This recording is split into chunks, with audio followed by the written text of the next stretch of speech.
Nabi menikah dengan istri pertamanya dengan acara apa? Pakai agama apa? Jadi masa terputusnya Nabi antara Nabi Isa dan sampai dengan Nabi Muhammad itu. Kenapa Nabi nggak bisa baca, Pak? Itu pertanyaan saya, Pak. Pada masa awal kerasulannya mengatakan ini karangan Muhammad. Mereka tahu bahwa Muhammad itu tidak bisa baca tulis. Jadi itu jawabannya. Dan Allah mampu membuat Nabi Muhammad bisa membaca. Tapi memang skenario Allah itu memang menginginkan Nabi Muhammad tidak bisa membaca. Nabi itu di atas kita. Dan itu sudah menjadi sunatullah itu memang. Kenapa Waraka meninggal bukan dalam keadaan muslim, Pak? Pertanyaannya begitu, Pak. Silakan jawab, Pak. Akhirnya Abu Thalib mati dalam kekafiran dan nangislah Rasulullah pada saat itu dan Allah menegurnya. Ya, apa terjemahannya? Qul huwallahu ahad. Jadi dia kata ganti yang mengikutinya itu ya bukan mengikuti kelaminnya. Ya, Allah itu kalau bentuk katanya itu bentuk muzakkar. Domirnya kata ganti yang menggantikan dia bentuknya laki-laki. Di dalam ranah Islam tidak ada ruang al-munafikun untuk memberikan penjelasan terhadap syariat Islam. Kenapa Utsman membakar Al-Quran yang... Jadi harus bisa bedakan mana penulis dengan bacaan yang terbaik. Ketika sahabat ini dia membacakan ayat di depan Rasulullah, kemudian sahabat ini bacakan lagi, itu cara bacanya beda. Rasulullah tidak menyalahkan. Kalimat itu menunjukkan keadaan kalian gitu loh. Bagaimana mungkin masuk akal pada diri kalian? Kalau Al-Quran itu kan ilmu nahwu, bukan hanya sekedar bahasa Arab. Bahasa Arab itu ya berbeda ya dengan ilmu nahwu. Dalam perkataan saya, katanya Imam Syafi'i, itu benar tetapi mengandung kesalahan.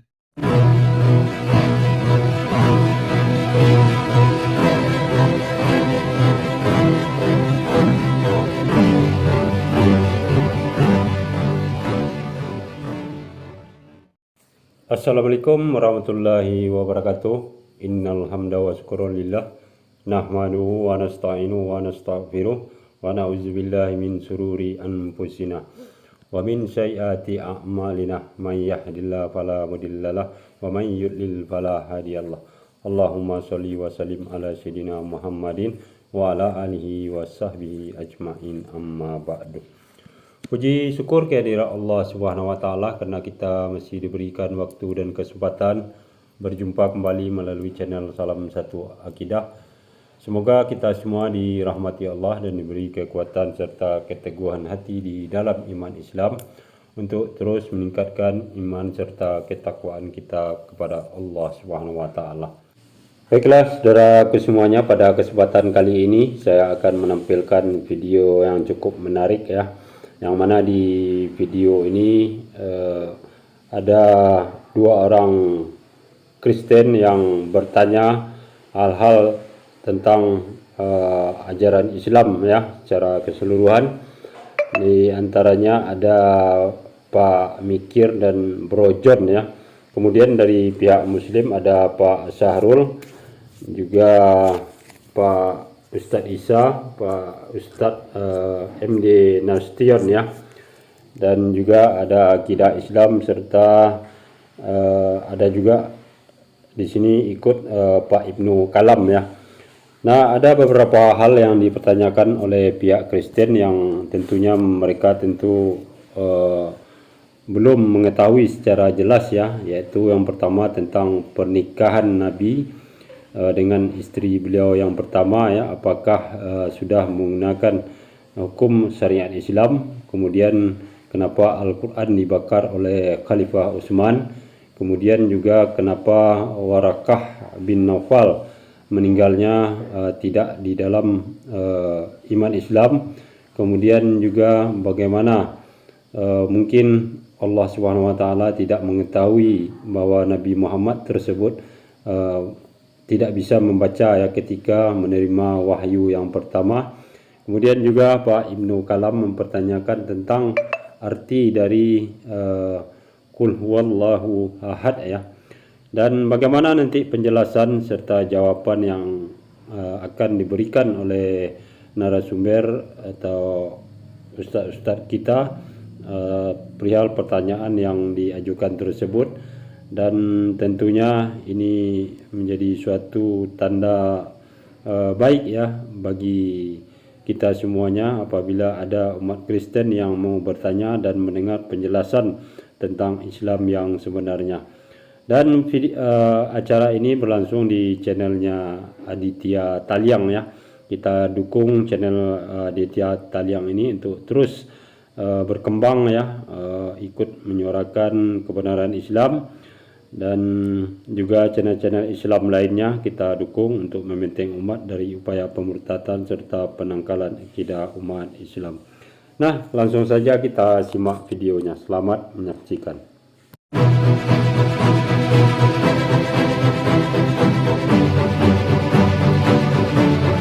Oke, silakan Pak Sarul waktunya. Baik, terima kasih. Assalamualaikum warahmatullahi wabarakatuh. Waalaikumsalam warahmatullahi wabarakatuh. Bisa didengar secara baik suara saya? Alhamdulillah, bagus, jelas Pak Sarul. Ya, baik. Apa namanya gini? Pertama ingin saya sampaikan bahwa komunikasi malam ini kita titik beratkan kepada bagaimana Islam menjawab pertanyaan kawan-kawan Kristen. Tentu motivasinya itu bertanya ya, bukan dalam rangka ingin mendebat saya atau apologet Muslim lainnya. Kenapa saya katakan demikian? Apapun bentuk perdebatan kita di antara dua keadaan ini, kita pasti berbusa dan tidak akan pernah menemukan titik temu. Ruang ini kami siapkan itu untuk saling memahami tentang keadaan masing-masing. Jadi perbedaan itu tidaklah membuat kita harus saling gontok-gontokan, lebih-lebih kita saling membenci satu sama lain. Karena di dalam Islam itu udah jelas parameternya, la ikraha fiddin gitu ya, wa may yabtaghi ghairal islam adinan gitu ya. Artinya apa? Konsep dasar Islam itu tidak ada unsur pemaksaan terhadap siapapun untuk mengenal Islam. Tapi tugas kami adalah menyampaikan kepada orang di luar Islam untuk menyampaikan kebenaran itu sendiri. Nah, pada saat kawan-kawan yang mendengar jawaban ini tidak sepakat dan tidak setuju, bahkan menolaknya sama sekali, itu ruang privasi dan hak asasi kalian untuk menolak. Dan itu sejalan dengan keadaan kalian. Kenapa? Sampai detik ini kalian masih belum beriman terhadap apa yang saya imani. Jadi mungkin itu pembuka dari saya.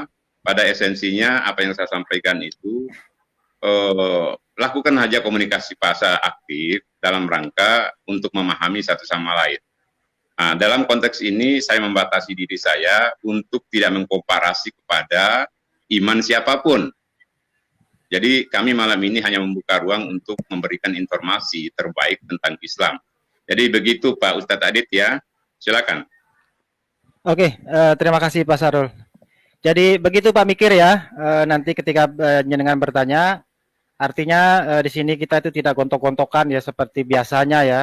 Ketika teman-teman dari Kristen ini bertanya, ya selesai bertanya, ya mohon jangan dipotong ya penjelasan dari narasumber saya ya, terkhusus Pak Sarul, mungkin juga nanti bisa ditambah oleh Ustadz Emil Nasution ya.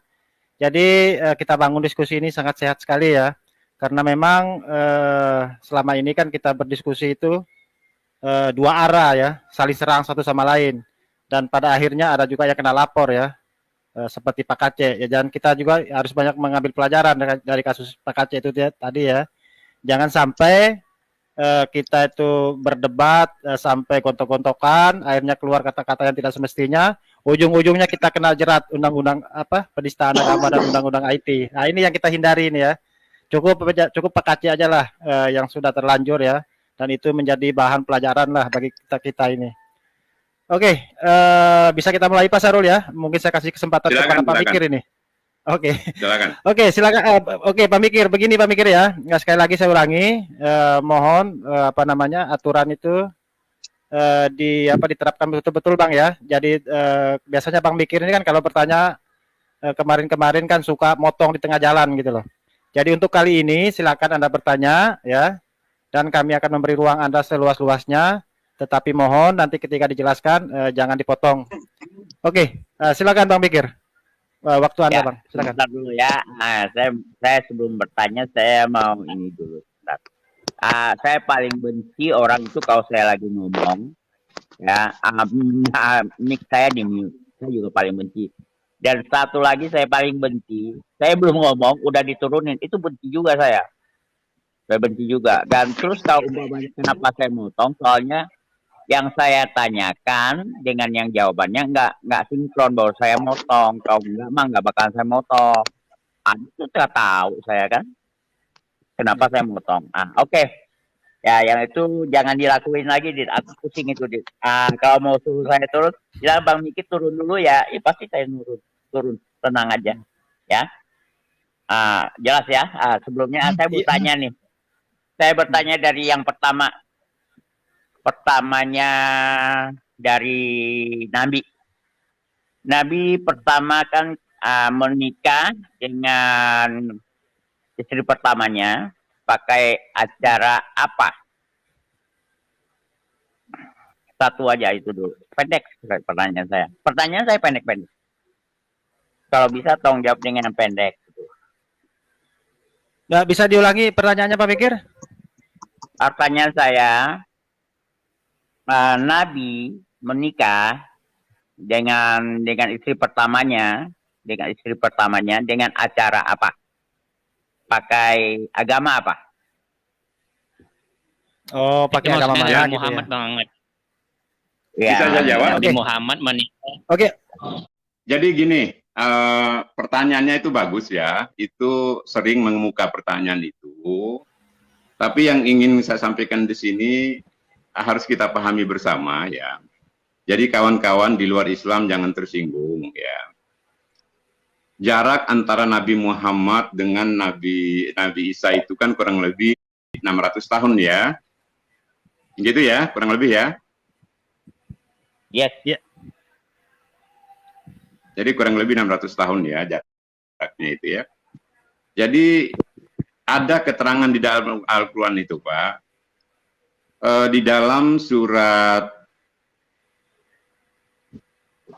Al-Maidah ya, Al-Maidah ayat yang ke-19 di situ. Di sana itu Allah memberikan keterangan, jadi masa terputusnya Nabi antara Nabi Isa dan sampai dengan Nabi Muhammad itu, di situ tidak ada syariat yang berlaku yang mengisyaratkan penyembahan kepada Allah, tidak ada. Jadi makanya di ayat itu Allah memberikan penegasan alil fatrah di sana. Alil fatrah itu tidak dijatuhkan hukuman sebelum diutusnya Nabi, setelah terputusnya pengutusan para Nabi, gitu loh. Nah pertanyaannya, agama apa yang Rasul lakukan pada saat itu? Jadi apapun bentuk agamanya saat itu, tidak ada hisab bagi mereka pada saat itu. Itu jawabannya Pak. Silakan dibuka di Al-Maidah ayat 19. Kalau ada kawan lain yang mau menambahkan silakan. Ini pertanyaannya berat sekali ya. Jadi gini, sebenarnya kita kan syariat yang kita amalkan saat ini ya, itu adalah syariat yang dibawa oleh Rasulullah setelah dia mendapatkan wahyu. Artinya dia ketika umur 40 tahun ya, dia mendapatkan wahyu pertama sehingga dia menjadi nabi. Itulah titik awal ajaran yang kita amalkan saat ini. Kemudian Rasulullah kan menikah usia 25 tahun ya. 25 tahun. Pada saat itu dia belum menjadi nabi ya. Belum menjadi nabi. Walaupun Rasulullah sekalipun dia belum menjadi nabi kan, tetapi dia ini terpelihara dari segala dosa-dosa. Bahkan ketika bayinya itu Jibril itu ya membersihkan dadanya ya. Bahkan banyak tanda-tanda ketika dia ibu susunya, ketika disusui Rasulullah itu susunya itu semakin berlimpah ya, artinya berkah sekali disusui oleh Rasulullah Shallallahu Alaihi Wasallam. Jadi ketika Rasulullah menikah ya, Rasulullah itu kan usia 25 tahun belum menjadi nabi ya. Tetapi satu riwayat mengatakan ya bahwa tadi udah disinggung sama Pak Sarul tentang fitrah ya. Pada hakikatnya orang-orang kafir Quraisy ini ya, orang-orang kafir Quraisy ini mereka ini ya sebenarnya adalah pengikut daripada milah Ibrahim. Jadi milah Ibrahim yang tidak bersih gitu. Makanya ada kalimat millata Ibrahim Hanifah ya. Maka Ibrahim millata Ibrahim Hanifah. Milah Ibrahim yang lurus. Berarti ada yang enggak lurus. Yang enggak lurus ini orang-orang kafir Quraisy. Jadi apa-apa yang dimilai Ibrahim mereka menjalankan ya, tetapi mereka sudah mencampur adukkan wasilah mereka. Bahkan dikatakan dalam surah Asy-Syura itu wala in sa'altahum man khalaqas samawati wal ardh la yaquluna Allah katanya. Jadi kalau ditanya sama orang-orang kafir Quraisy itu siapa yang menciptakan langit dan bumi, la yaquluna Allah, sungguh mereka akan menjawab Allah katanya kan. Jadi mereka menyembah Allah tetapi menjadikan patung-patung wasilah mereka untuk kepada Allah.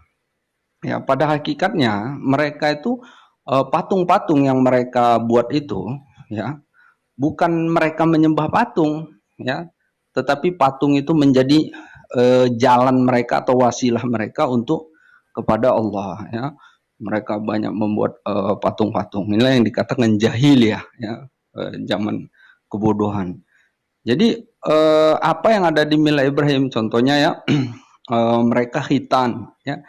Jadi orang kafir Quraisy ya, sebelum masuk Islam, sebelum ada ya, dakwah Rasulullah, mereka ini semua mempraktekkan khitan ya.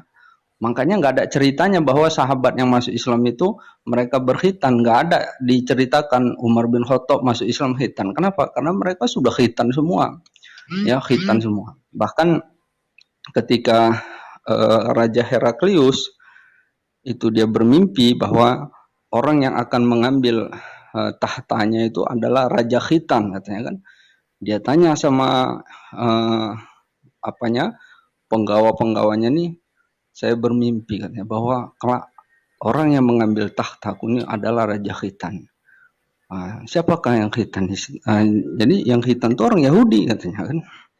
Maka ketika Raja Ghassan ini adalah satu wilayah dekat Syarqiyah, Saudi ya. Sekarang ini wilayah timur Saudi ya. Di wilayah Damam, Dahran ya. Jadi ketika Raja Ghassan menghadap si Raja Heraklius itu si Raja Ghassan itu diperiksa dulu kemaluannya oleh perintah si Heraklius, periksa kemaluannya. Ketika dia lihat, loh, dianya sunat. Ya, dia sunat, dia khitan.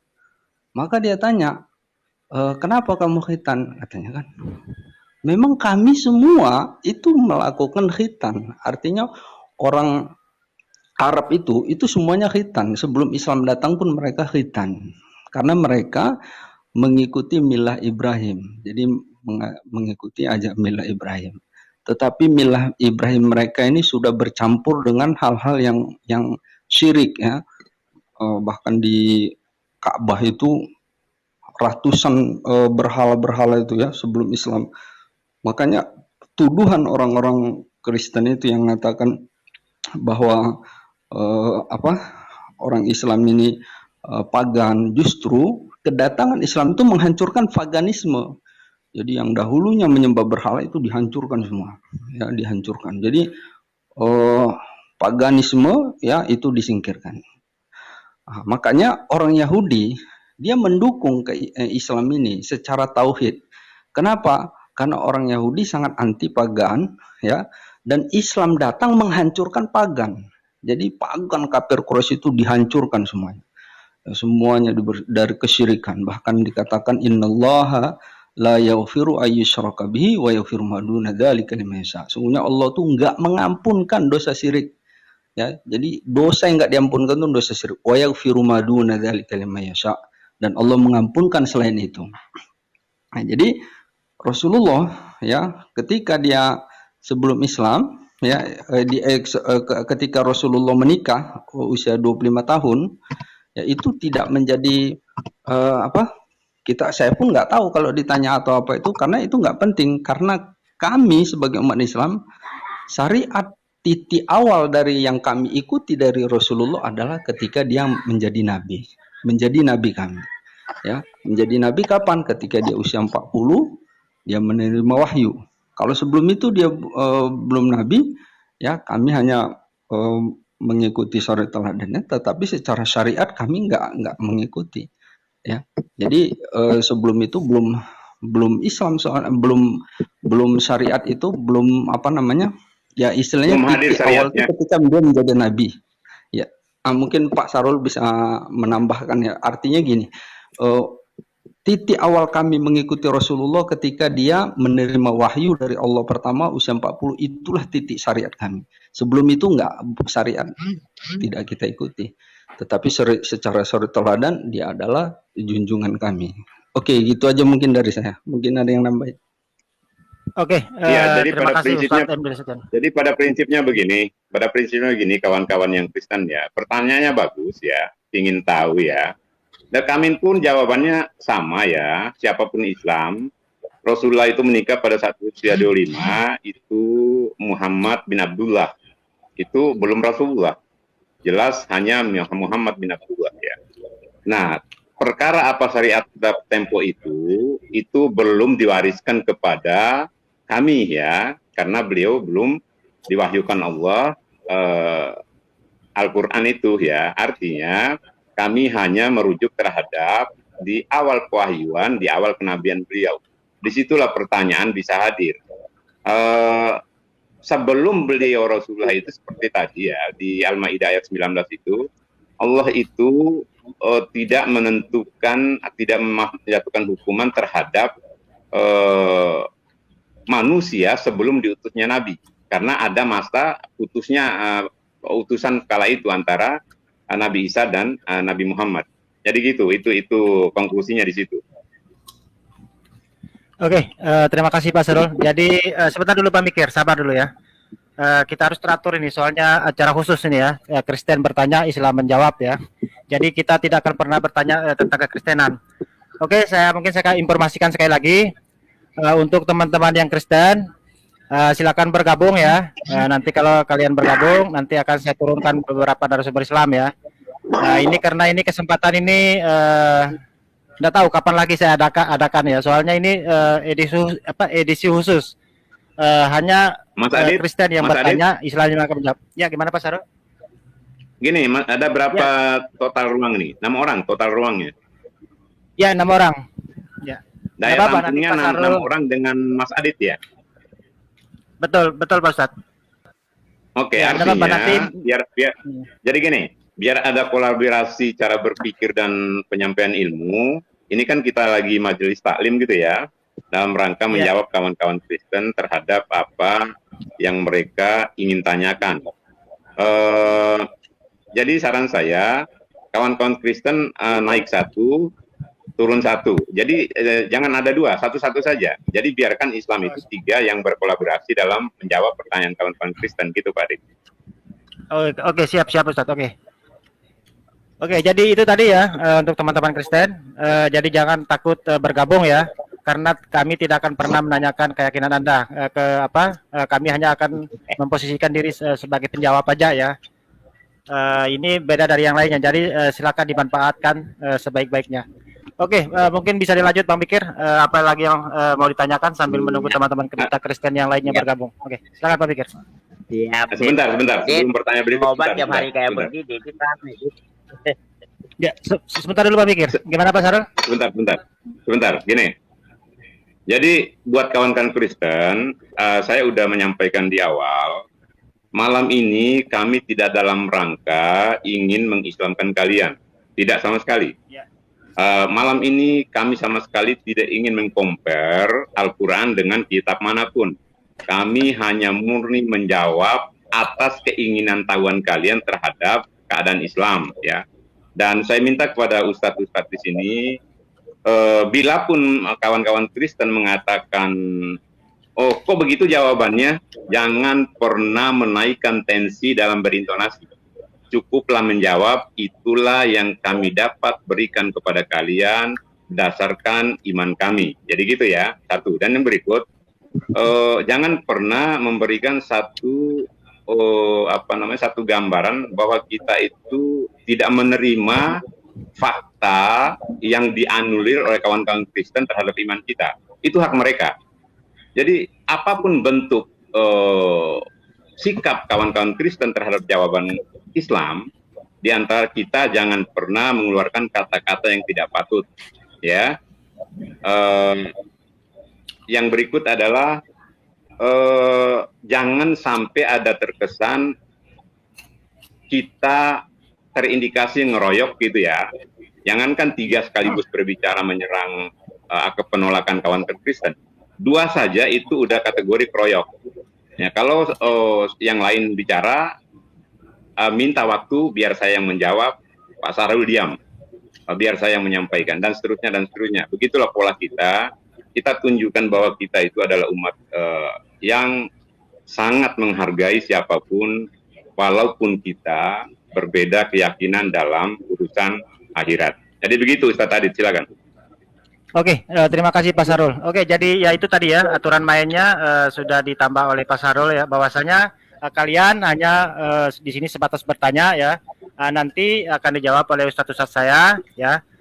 Apapun jawabannya itu, kalau sudah selesai dijawab, silakan cari pertanyaan yang lain gitu loh, ya. Tadi nggak ada gontok-gontokan di sini ya. Kalau gontok-gontokan saya kick itu aja ya, karena itu memang spesial malam ini itu kita kasih kesempatan teman-teman kita yang Kristen bertanya. Tetapi sebelum saya lanjut, mungkin saya mau tanya dulu ke narasumber ini ya, karena ada yang Kristen yang antri di bawah ini ya. Begini Pak Sarul, andai kata saya naikkan 2 Kristen, tetapi tetap akan saya kontrol ya. Saya kasih kesempatan bicara satu-satu. Ya, selesai satu bertanya, setelah pertanyaan dijawab detail selesai, baru kita pindah ke tema lainnya. Itu kira-kira gimana bagian Pak Sarul? Sebentar dulu Pak Dikir. Itu tidak efektif. Tidak efektif. Yang benar itu 1 Kristen. Oh, oke. Sekarang satu aja. Soalnya kita yang bertanya Pak Dit. Oke, sabar dulu Pak Mikir, oke. Oke. Begini Pak Mikir ya. Tadi Pak Mikir kan sudah bertanya satu. Sekarang Pak Mikir dapat kesempatan 1 kali lagi Pak Mikir ya. Nanti silakan Pak Mikir antri di backstage karena ada yang antri di bawah ya. Nanti kalau ada yang lain lagi nanti Pak Mikir saya kasih naik lagi. Oke, kesempatan Pak Mikir 1 kali lagi. Silakan Pak Mikir. 3 lah, Dit. Jangan 2. Aduh, kalau gue manaan.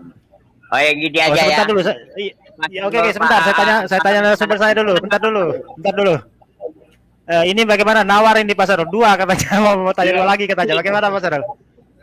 Silakan Pak, mau sepuasnya silakan, artinya kesempatan Kristen yang lain ya nggak ada gitu loh. Silakan. Iya. Ya dibatasi 2 kali lagi aja Pak Mikir ya. Oke, silakan. Enggak, maksudnya saya pertanyaan 1 kelar aja gitu loh, maksudnya gitu. Ini ya, tadi kan para ustadz kan nggak mau terima yang pokoknya yang sebelum mengimani Nabi, sebelum Muhammad menjadi Nabi lah ya. Oke, aku bertanya begini sekarang. Dari permulaan dia jadi Nabi. Nabi Muhammad kan begini Pak, waktu dia mendapat wahyu pertama kan Iqra, betul kan? Ya kan? Terus dan dia disuruh Iqra itu sampai 3 kali ya, dan sampai didekap juga sampai selesai ya. Pertanyaan saya Pak, ya Iqra kan disuruh Pak, kenapa Nabi nggak bisa Iqra Pak, sedangkan itu firman itu adalah perkataan yang menyuruh itu adalah Jibril utusan Allah, itu sejenis dengan perkataan Allah yang ini. Sedangkan perkataan Allah itu apa namanya, jadi maka jadilah, ya kan. Apa yang diperkatakan Allah itu langsung jadi. Rupanya saya nggak bisa baca, disuruh baca saya harus bisa baca. Kenapa Nabi nggak bisa baca, Pak? Itu pertanyaan saya, Pak. Baik, Silakan, terima Pak. kasih. Silakan, Pak. Baik, terima kasih. Jadi gini, Allah itu maha tahu, Pak. Jadi sebelum Rasulullah itu ada nabi-nabi terdahulu, ya. Nabi terdahulu itu pernah dicap oleh umatnya bahwa wahyu yang kalian sampaikan, yang kamu sampaikan kepada kami ini adalah karangan kamu. Karena nabi itu bisa baca dan bisa tulis. Jadi Allah memberikan skenario yang baru. Kalau nabi terakhir ini akan saya judge sebagai orang yang bisa baca tulis, tentu hal yang sama akan terjadi pada umat nabi yang terakhir ini. Makanya Nabi Muhammad itu, Pak, jangan kita ambil justifikasi bahwa ummi tidak bisa baca tulis itu adalah equal atau sejajar dengan bodoh. Tidak. Jadi taraf intelijensi Rasulullah itu luar biasa. Di mana justifikasi luar biasanya? Jadi Allah itu menaruh firman-firman Allah itu 6.000 sekian ayat itu di dalam hati dan pikirannya. Sehingga disitulah parameter intelijensi Rasulullah SAW. Jadi itulah alasan Allah kenapa Allah memberikan wahyu itu kepada Nabi yang beliau pilih, yang tidak bisa baca tulis, agar umatnya itu tidak seperti umat-umat terdahulu yang mengatakan kepada Nabi Isa bahwa ini adalah sihir yang nyata. Gitu, Pak. Silakan yang lain kalau mau ditambah. Tahan dulu Pak Mikir. Nggak boleh di counter gitu Pak Mikir. Pak Mikir, sabar. Jangan dulu Bang, biar diselesaikan jawabannya. Jangan Pak Mikir ya. Sesuai dengan ininya ya. Oke. Ya. Jadi tadi udah bagus sekali ya jawaban dari Pak Sahrul tadi ya. Jadi dia gini Pak, ya saya hanya nambahkan aja. Rasulullah Shallallahu Alaihi Wasallam dia yang seorang ummi aja yang dia tidak bisa baca, tetapi orang-orang kafir ya dan orang-orang yang sekarang ini yang dari kalangan yang non muslim ya, dahulu dari orang kafir Quraisy dan sekarang ini orang-orang non muslim itu mengatakan bahwa Rasulullah itu bohong, nggak bisa membaca ya, bahkan mereka menuduh bahwa Al-Quran itu adalah buatannya Muhammad ya. Jadi ini hikmah yang pertama. Kemudian yang kedua, ya, kalau kita pandai baca lah, misalnya Pak Mikir lah, pandai baca gitu kan. Apakah Pak Mikir itu pandai baca itu bisa sendiri gitu? Pasti Pak Mikir pakai guru kan, walaupun belajar membaca itu bukan perkara yang sulit, tetapi pasti adalah guru yang mengajarkan. Dan Rasulullah SAW itu nggak ada gurunya. Jadi guru dia itu hanya Allah. Jadi dia tuh tidak pernah belajar kepada yang namanya manusia. Ya, jadi tidak ada satu manusia pun yang pernah mengajari dia. Jadi dia itu pure, ya, ilmu dia itu dari Allah melalui Jibril. Jadi 100% ilmu dia itu adalah dari Allah melalui Jibril. Kalaulah misalnya dia punya guru, ya, pastilah kita menganggap bahwa guru berarti gurunya masih lebih hebat daripada Nabi Muhammad, ya, artinya lebih hebat dari muridnya. Itulah hikmah yang pertama. Yang kedua, yang ketiga, ya, kalaupun tidak bisa membaca, ya, tetapi kita lihat Al-Quran itu, ya, Al-Quran itu 1400 tahun sampai sekarang itu nggak pernah direvisi dan itu nggak pernah ketinggalan zaman keilmuannya. Coba kalau teori, ya, teori aja itu ketinggalan ya. Nah, dulu ada teori Aristoteles tentang awal kehidupan, dia bilang katanya itu dari ini. Kemudian ada teori Lavoisier, ya, kemudian muncul lagi akhirnya yang sebelumnya tergugur. Al-Quran nggak pernah ada yang gugur di dalamnya, ya. Dan itu selalu tidak bisa terbantahkan sampai sekarang itu. Jadi Al-Quran dia berbicara masalah astronomi, bicara kelautan, bicara masalah kedokteran. Ya, dulu kalau kita baca surah "Tsumma khalaqnan nutfata 'alaqatan fa khalaqnal 'alaqata mudghatan", ya, kemudian Allah menciptakannya dari nutfah. Nutfah ini menjadi segumpal darah menjadi segumpal daging. Kalau Bapak mungkin pernah USG, Bapak lihatlah gambar bagaimana tahapan manusia itu, ya. Dari segumpal darah terus jadi ini, jadi akhirnya nanti bentuk segini. Al-Quran 1400 tahun yang lalu sudah buat ini, udah ini. Jadi Rasulullah tuh kalau masalah kedokteran jagonya. Dia juga profesornya dalam kelautan. Masalah astronomi jagonya. Masalah syair, ya memang surah Asy-Syu'ara itu tentang syair. Dia yang pakarnya, ya. Masalah tumbuh-tumbuhan dia yang jagonya. Ya, masalah semuanya dia yang pakarnya. Ya, jadi bukan ukuran apa artinya kalau pandai baca tapi kita nggak tahu apa-apa. Lebih bagus nggak pandai baca. Sebenarnya, ya, Rasulullah ini tidak bisa membaca. Ini sebenarnya, ya, ini sebenarnya kalau Bapak baca di kitab Bapak, ini nubuatan ayat berapa tuh, ya, bahwa jangan geser ke sana. Jangan geser ke sana. Enggak, artinya ya enggak gini. Saya nyinggung aja, tapi mungkin Pak Mikir bisa menjelaskan. Tunggu, enggak. Jangan pernah dikomper ke sana, jangan. Bukan Pak, bukan. Maksudnya saya ini saya ini, ya, mungkin Bapak ini bisa membantah. Jadi saya pernah baca ayat di Alkitab itu bahwa kelak nabi yang akan datang tuh dia bicara dari mulut, dia bersumber dari mulut dan dia sampaikan dari mulut. Artinya dia nggak bisa pandai baca. Ya. Mungkin ya, itulah dari saya. Ya, silakan. Betul, tapi jangan pernah mengkompar ke sana satu ayat pun jangan. Oke, terima kasih Ustadz Abdi Nasution, ya. Mungkin saya kasih kesempatan Ustadz Idris, ya, mau menjawab. Coba saya sapa beliau. Sebelum lanjut. Tahan dulu Bang Mikir. Aku ini dulu sebentar. Yang saya pertanyakan. Boleh, silakan. Yang saya pertanyakan, ya, kenapa akan Jibril menyuruh si Nabi membaca nih? Kenapa tidak dia bisa membaca, harus sampai 3 kali pun dia tidak bisa? Itu yang saya pertanyakan. Ya, bukan yang penjelasannya ini yang saya tanyakan beda. Jadinya dari tadi saya juga kok bilang begitu. Ya, makasih, silakan Pak Sarul. Oh, jadi gini. Maksud Pak Mikir itu kok Allah nggak tahu, Muhammad nggak bisa baca gitu maksudnya, ya? Katanya Allah Maha tahu gitu, ya? Bukan Pak. Kenapa Muhammad nggak bisa walaupun disuruh sampai 3 kali, Pak? Itu yang maksud saya, Pak.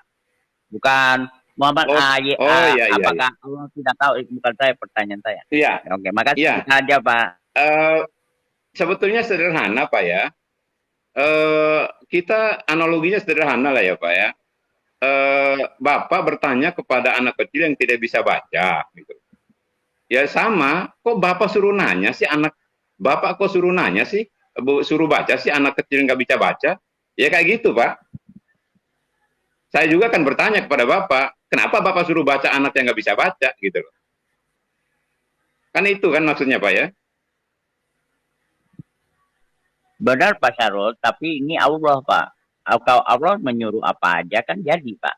Deal, langsung jadi. Umpamanya saya nggak bisa terbang nih, saya disuruh terbang, otomatis saya bisa terbang, Pak. Otomatis itu. Saya yakin itu bisa. Seandainya Allah menyuruh aku menjadi Superman, saya jadi Superman, Pak. Itu nggak usah doakan. Artinya gini, maksud saya. Gini. Artinya benar asumsi saya, menurut Bapak itu, Allah kan Maha tahu. Kenapa sih Allah nyuruh Jibril nyampaikan ke wahyu kepada orang yang tidak bisa baca? Apakah Allah tahu? Apa Allah nggak tahu bahwa Muhammad itu nggak bisa baca? Kan itu maksudnya, Pak, ya? Bukan, Pak. Maksud saya begini loh. Umpamanya Allah menyuruh saya terbang, saya kan nggak bisa terbang nih, Pak. Saya nggak bisa terbang. Seandainya Allah menyuruh saya terbang, saya pasti terbang. Ya kan?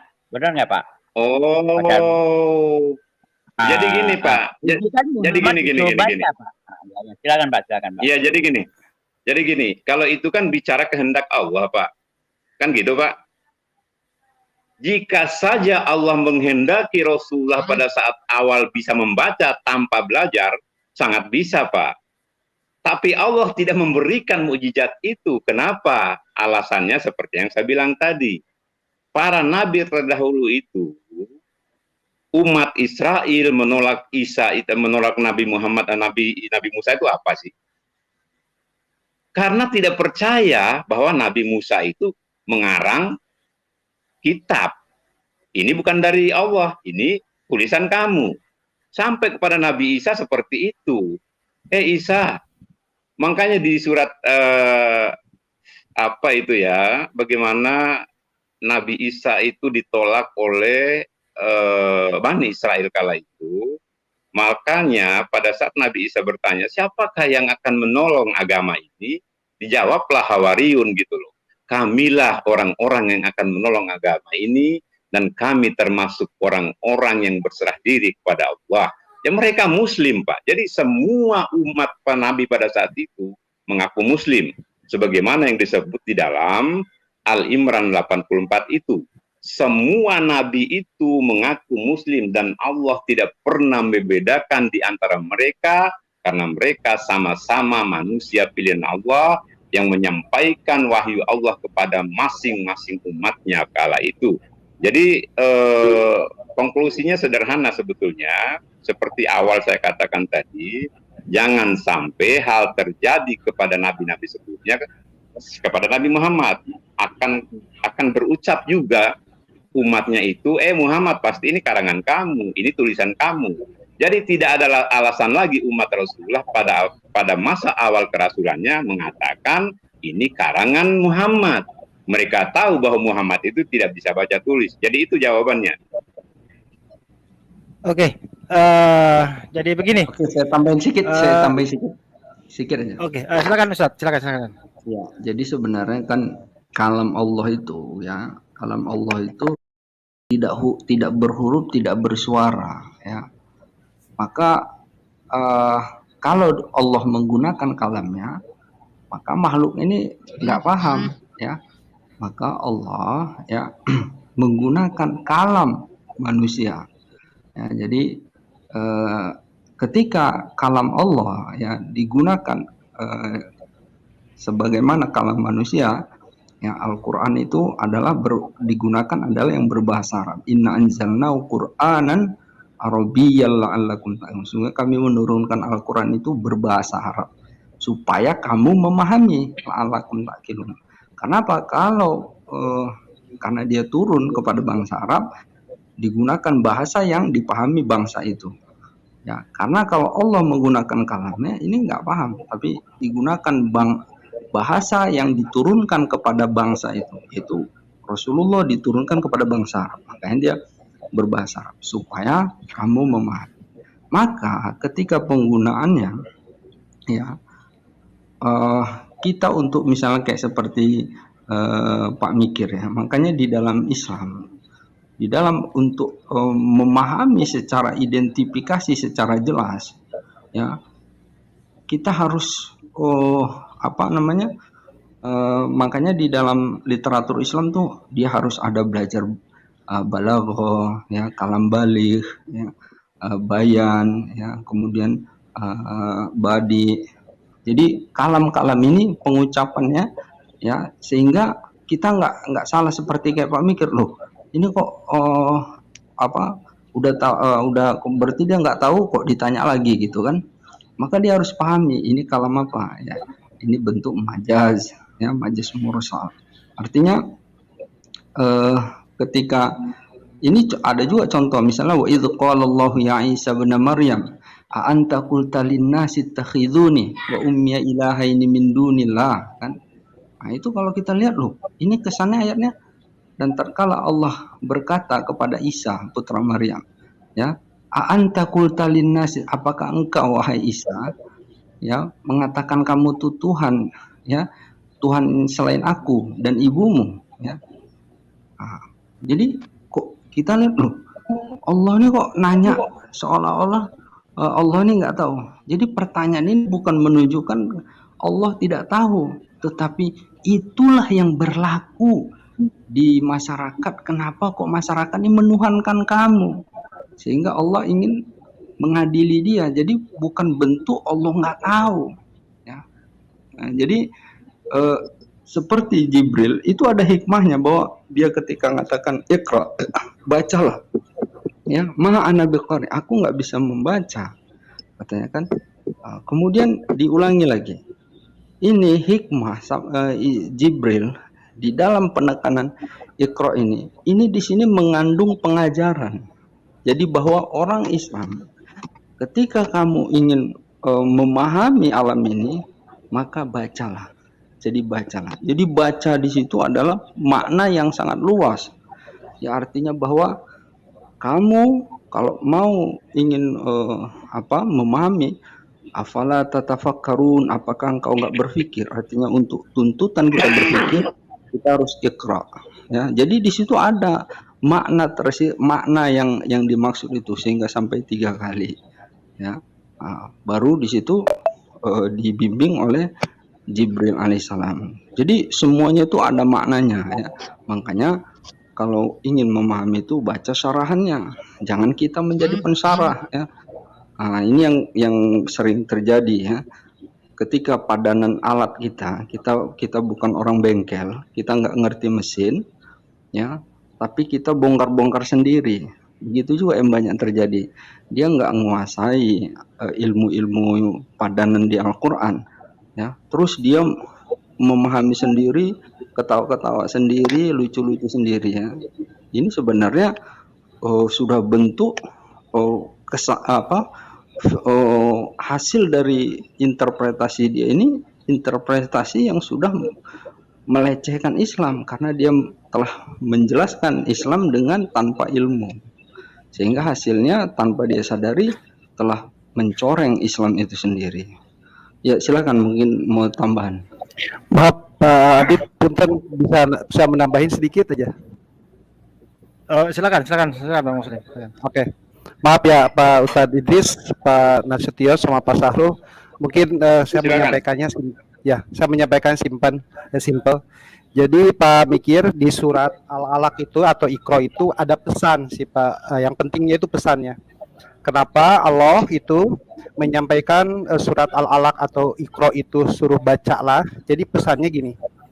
Quran ini penuh dengan ilmu pengetahuan dan banyak petunjuk. Kenapa Allah memberikan kepada seorang anak manusia yang tidak bisa baca tulis?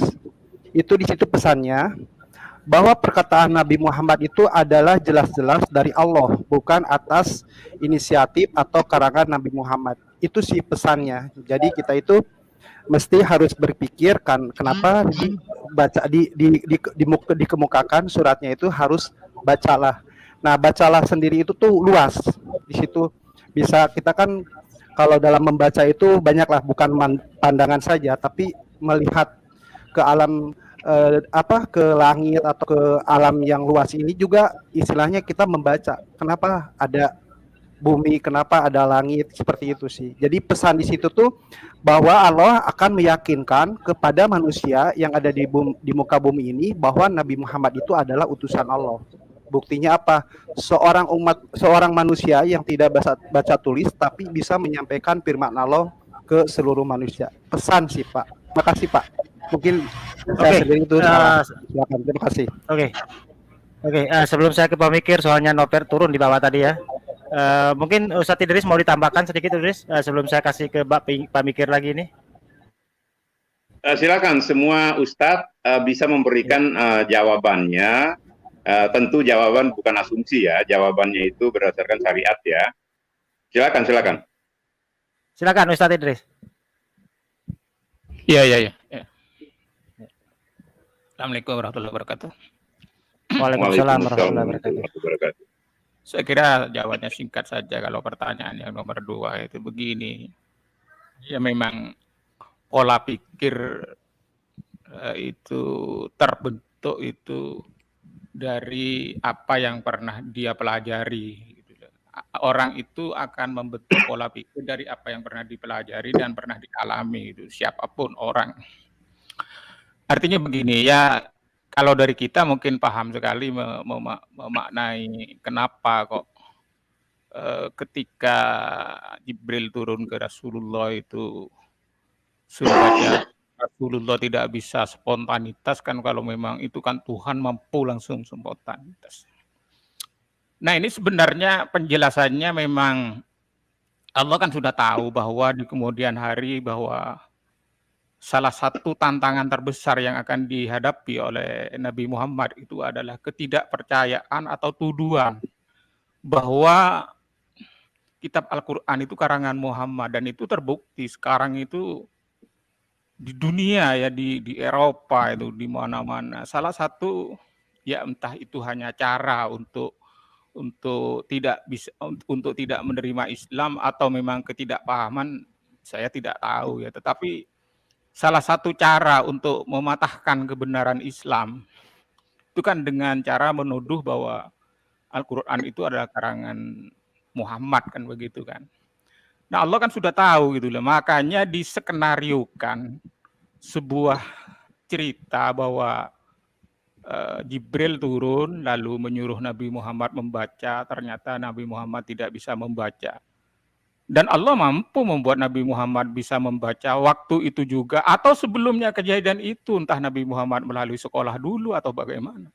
Tetapi memang skenario Allah itu memang menginginkan Nabi Muhammad tidak bisa membaca dan menulis. Yaitu karena memang Allah kan sudah tahu kan, namanya Tuhan itu sebelum dan sesudahnya yang akan terjadi itu kan sudah tahu bahwa tantangan terbesar dari Nabi Muhammad adalah tuduhan ini. Oleh karena itu diskenariokanlah drama semacam itu, bukan drama ya, apa istilahnya, kejadian kayak begitu, supaya ada dalil, ada alasan, ada untuk kepada orang-orang supaya bahwa Nabi Muhammad itu bukan menulis sendiri tentang wahyu, tetapi memang itu memang benar dari Tuhan dengan cerita turunnya wahyu pertama yang Nabi Muhammad tidak bisa membaca, dan itu seterusnya gitu. Memang Nabi Muhammad tidak membaca, tetapi perlu saya ulangi kembali,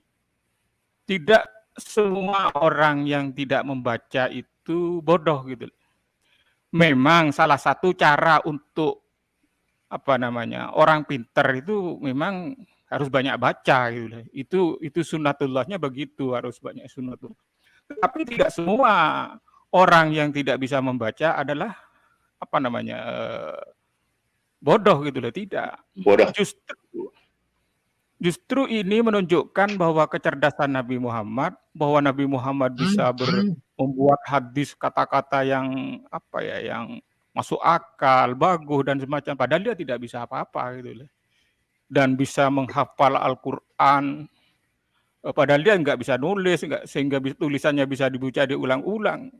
Nah, ini justru menunjukkan salah satu sisinya adalah kecerdasan Rasulullah gitu.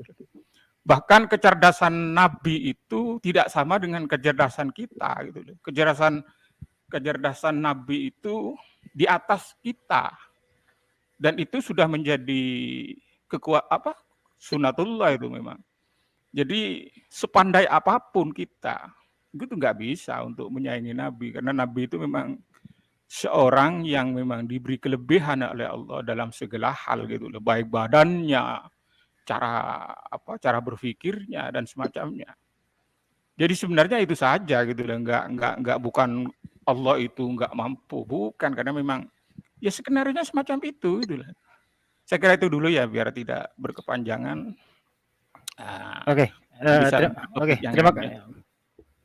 Terima kasih Ustadz. Mungkin saya informasikan sekali lagi untuk teman-teman Kristen, ini kesempatan yang bagus ya buat kalian untuk bertanya tentang Islam ya. Nanti akan dijawab oleh narasumber saya, dan kami tidak akan pernah menanyakan kitab Anda ya, spesial khusus malam ini saja ya. Jadi silakan Mas Bro ya bergabung dan bertanya sepuas-puasnya ya, karena ini tuh langkah, belum tentu saya adakan lagi gitu loh ya. Oke, silakan Pak Fikir. tadi sempat ada Nover antri tadi, saya keburu turun dia mau bikin kopi dulu katanya. Silakan Pak Mikir. Ya, saya juga nggak kayak namanya perbantahan itu ada awal dari tragedi gitu ya. Biasanya sih begitu ya. Oke lah, saya anggap jawaban saya udah terjawab, tapi saya terima nggak terima kan urusan saya ya Pak ya. Oke, saya Sip. tanya lagi Pak. Saya juga ini lagi Pak. Ini Pak Mikir Pak Alep ya? Pak Ustadz, Pak, ya. bentar, saya nanya. Pak, ini Pak Mikir ini Pak Laptop ya, bukan ya? Ya, bukan lah bro. Tenang bro, ini mikir yang mengkau-mengkau. Dia mikir yang nggak mau berbantah-bantahan bro. Tenang bro, sabar orangnya. Tadi pertanyaan saya yang satu lagi ya, ini masih dari awal mulanya Nabi ya, Sekarang Nabi sehabis pulang dari gua itu kan ketemu sama istrinya, dan istrinya itu kan masih ini, dan terus dia dibawa ke Warakah kan. Warakah itu menceritakan bahwa yang ditemui Jibril itu adalah Nabi itu adalah Jibril. Pertanyaannya Pak, Warakah itu yang menyatakan Nabi adalah seorang Nabi, ya kan? Dan pertanyaannya, kenapa Warakah meninggal dan bukan dalam keadaan Muslim Pak? Pertanyaannya begitu Pak. Silakan jawab Pak. Baik, terima kasih ya. Jadi gini Pak, Warakah itu bukan bagian daripada darah daging Nabi. Satu jurisprudensi yang udah jelas adalah Kanaan, anaknya Nabi Nuh alaihi salam, yang dikandungi oleh istrinya sendiri, yang hadir dari spermanya sendiri, tapi dia menolak beriman kepada Allah. Itulah keadaan hidayah. Nabi siapapun dia, dari Adam sampai dengan Rasulullah, Nabi yang terakhir itu, dia tidak pernah diberi kuasa untuk memberi hidayah kepada umatnya atau anaknya atau keluarganya sekalipun. Jadi urusan hidayah itu hanyalah urusan Allah, kepada siapa yang Allah kasih, kepada manusia yang mau merubah dirinya. Apa kata Allah dalam Al-Quran? Sesungguhnya Allah itu tidak akan merubah nasib seseorang kalau mereka atau seseorang itu atau kaum itu tidak merubah nasib mereka sendiri. Artinya apa? Hidayah itu akan hadir pada saat manusia menggunakan afala ta'qilun. Apakah kamu tidak menggunakan akalmu untuk berpikir, untuk mencari di manakah Allah yang benar? Di manakah Sang Pencipta langit dan bumi? Itulah jawaban yang patut kita sampaikan malam hari ini. Jadi parameternya, para Warakah itu tidak masuk Islam, bukan dalam rangka ketidakbenaran Rasulullah atau tidak kebenaran wahyu yang diterimanya, lebih kepada konsep hidayah yang Allah bangun. Jadi sangat tidak adil kalau Allah itu tiba-tiba memilih manusia, hei kamu jadi Islam. Oh tidak seperti itu ajaran logika. Kalau begitu konsep hidayah, Tuhan itu jelas tidak adil. Kenapa yang lain saat dikasih, yang lain kafir? Kenapa yang ini dikasih, yang itu nggak dikasih? Loh, apa maksud Allah ini? Makanya konsep hidayah di dalam Islam itu jelas. Anak kandung Rasulullah pun kalau dia tidak mencari dengan akal pikiran sehat yang Allah berikan, dia tetap tidak akan mendapat hidayah Islam itu sendiri. Contohnya apa? Paman Rasulullah Abu Thalib ya, dia hidup bersama Rasulullah, dia membesarkan Rasulullah sampai terjadinya Rasulullah sebagai utusan Allah pada usia 40, sampai akhirnya di tengah sakaratul mautnya Rasulullah menggiring beliau untuk bersahadat. Apa jawabannya? Ya Muhammad, saya tahu kamu orang yang benar. Apa yang kamu sampaikan itu adalah wahyu dari Tuhanmu. Betul, tapi aku lebih takut kepada agama nenek moyangku. Itulah konsep hidayah yang pada akhirnya Abu Thalib mati dalam kekafiran, dan nangislah Rasulullah pada saat itu, dan Allah menegurnya, Muhammad, kenapa kamu menangis? Tidak ada ruang kamu untuk memberi hidayah kepada siapapun, hidayah urusanku. Begitu jawabannya. Silakan ditambah yang lain. Oke, terima kasih Pak Oke, Sarul. saya tambah dikit. Oh, silakan Ya. Ustaz, silakan. Ya, jadi gini ya. Jadi ketika wahyu yang pertama ya surah Al-Alaq itu ya Iqra bismi rabbikal ladzi khalaqal insana min 'alaq ya. Ini sambil saya menjawab juga ya. Ini kata saudara kita ini kan mana nih katanya ciptanya dari nurfa, katanya dari alaq ya. Jadi kalau kita lihat ya khalaqal insana min 'alaq, ia menciptakan manusia min alaq, dari segumpal darah. Kalau yang di ayat yang sebelumnya yang saya baca summa khalaqna nutfata 'alaqah ya, bukan nutfah fa khalaqnal 'alaqah, tapi nutfah 'alaqah. Itu menunjukkan bahwa nutfah itu bagian dari 'alaqah juga. Jadi yang namanya sperma itu golongan segumpal darah juga dia. Makanya di situ kalimatnya nutfah 'alaqah, bukan nutfah fa khalaqnal 'alaqah. Tapi nutfah alaqatan fa khalaqnal alaqah mudghatan ya. Jadi baru alaqah baru mudghah. Jadi setelah dia wahyu yang pertama tadi surah Al-Alaq ya. Kemudian dia pulang ke rumahnya ya. Kemudian dia merasa takut ya. Begitu khawatir, takut sekali karena ini adalah sesuatu yang asing baginya. Nah, ini sedikit juga saya menyampaikan. Ini yang sebenarnya terpenting. Kenapa Rasulullah suka dia khalwat, menyendiri ya di Gua Hira? Ya, jadi Rasulullah Shallallahu Alaihi Wasallam sebelum dia pun mendapatkan wahyu, dia ini orang yang terjaga dari perbuatan nista. Jadi Rasulullah nggak pernah melakukan perbuatan keji dan dia membenci. Dan pada saat itu orang-orang kafir Quraisy ini sudah sangat buruk sekali ya akhlaknya. Mereka mudah membunuh, punya anak perempuan itu mereka kubur hidup-hidup ya. Jadi begitu buruklah akhlak mereka nih. Mereka kalau berjudi yang mereka pertaruhkan adalah wanita yang hamil, itu untuk memastikan mereka belah, sementara perempuan itu dalam keadaan hidup. Jadi Rasulullah dia menyendiri di gua itu ya, dia sambil, kalau Anda pernah ke Gua Hira itu ya, karena saya sudah berulang kali juga ya naik ke atas itu miniatur Mekah itu nampak dari lubang itu. Jadi dia di bukit itu dari bukit itu kita bisa lihat keseluruhan kota Mekah. Jadi dari sana Rasulullah melihat, ya Allah, begitu buruknya akhlak orang-orang Mekah ini, kafir Quraisy ini. Jadi dia dari sana dia berpikir, dia risau ya, dia ada keterpanggilan bagaimana ingin merubah ini. Jadi itulah wahyu yang pertama. Setelah wahyu itu kan dia rasa takut, kemudian dia kembali kepada istrinya, zammiluni katanya kan, selimuti aku. Maka ditanya oleh istrinya, kenapa kamu rasa takut katanya. Sesungguhnya akunya akan binasa katanya kan, karena dia ketika takut sekali melihat Jibril itu ya. Maka kata istrinya dengan menenangkan dia, engkau adalah orang baik ya, tentulah Tuhanmu itu akan menjagamu katanya. Maka untuk menenangkannya dia bawalah ke sepupu dia. Jadi Waraqah ini sepupunya Khadijah, tetapi sepupu dari saudara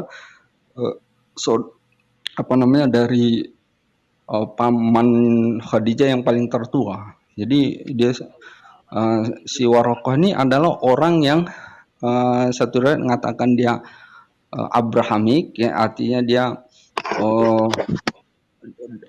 dia ini adalah orang yang hafal Taurat dan Injil. Jadi dia hafal Taurat dan Injil. Dan dia matanya buta ya.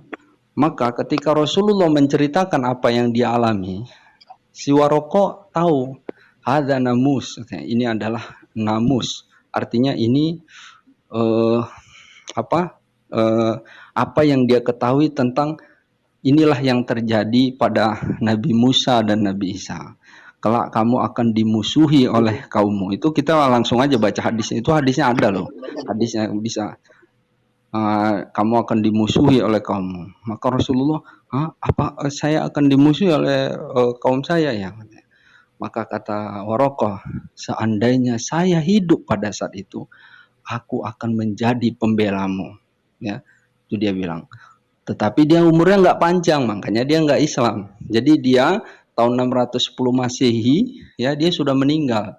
Sementara Rasulullah itu masih belum menyampaikan dakwanya. Jadi dakwah Rasulullah itu ya secara sir, kemudian secara nyata, terang-terangan. Jadi ketika wahyu yang pertama itu sampai dia yang wahyu kedua surah Al-Mudaththir itu Rasulullah belum melakukan dakwah itu ya. Jadi di situ sudah meninggal si Warokoh. Jadi Warokoh ini dia sebelum Rasulullah melakukan dakwah dia sudah meninggal.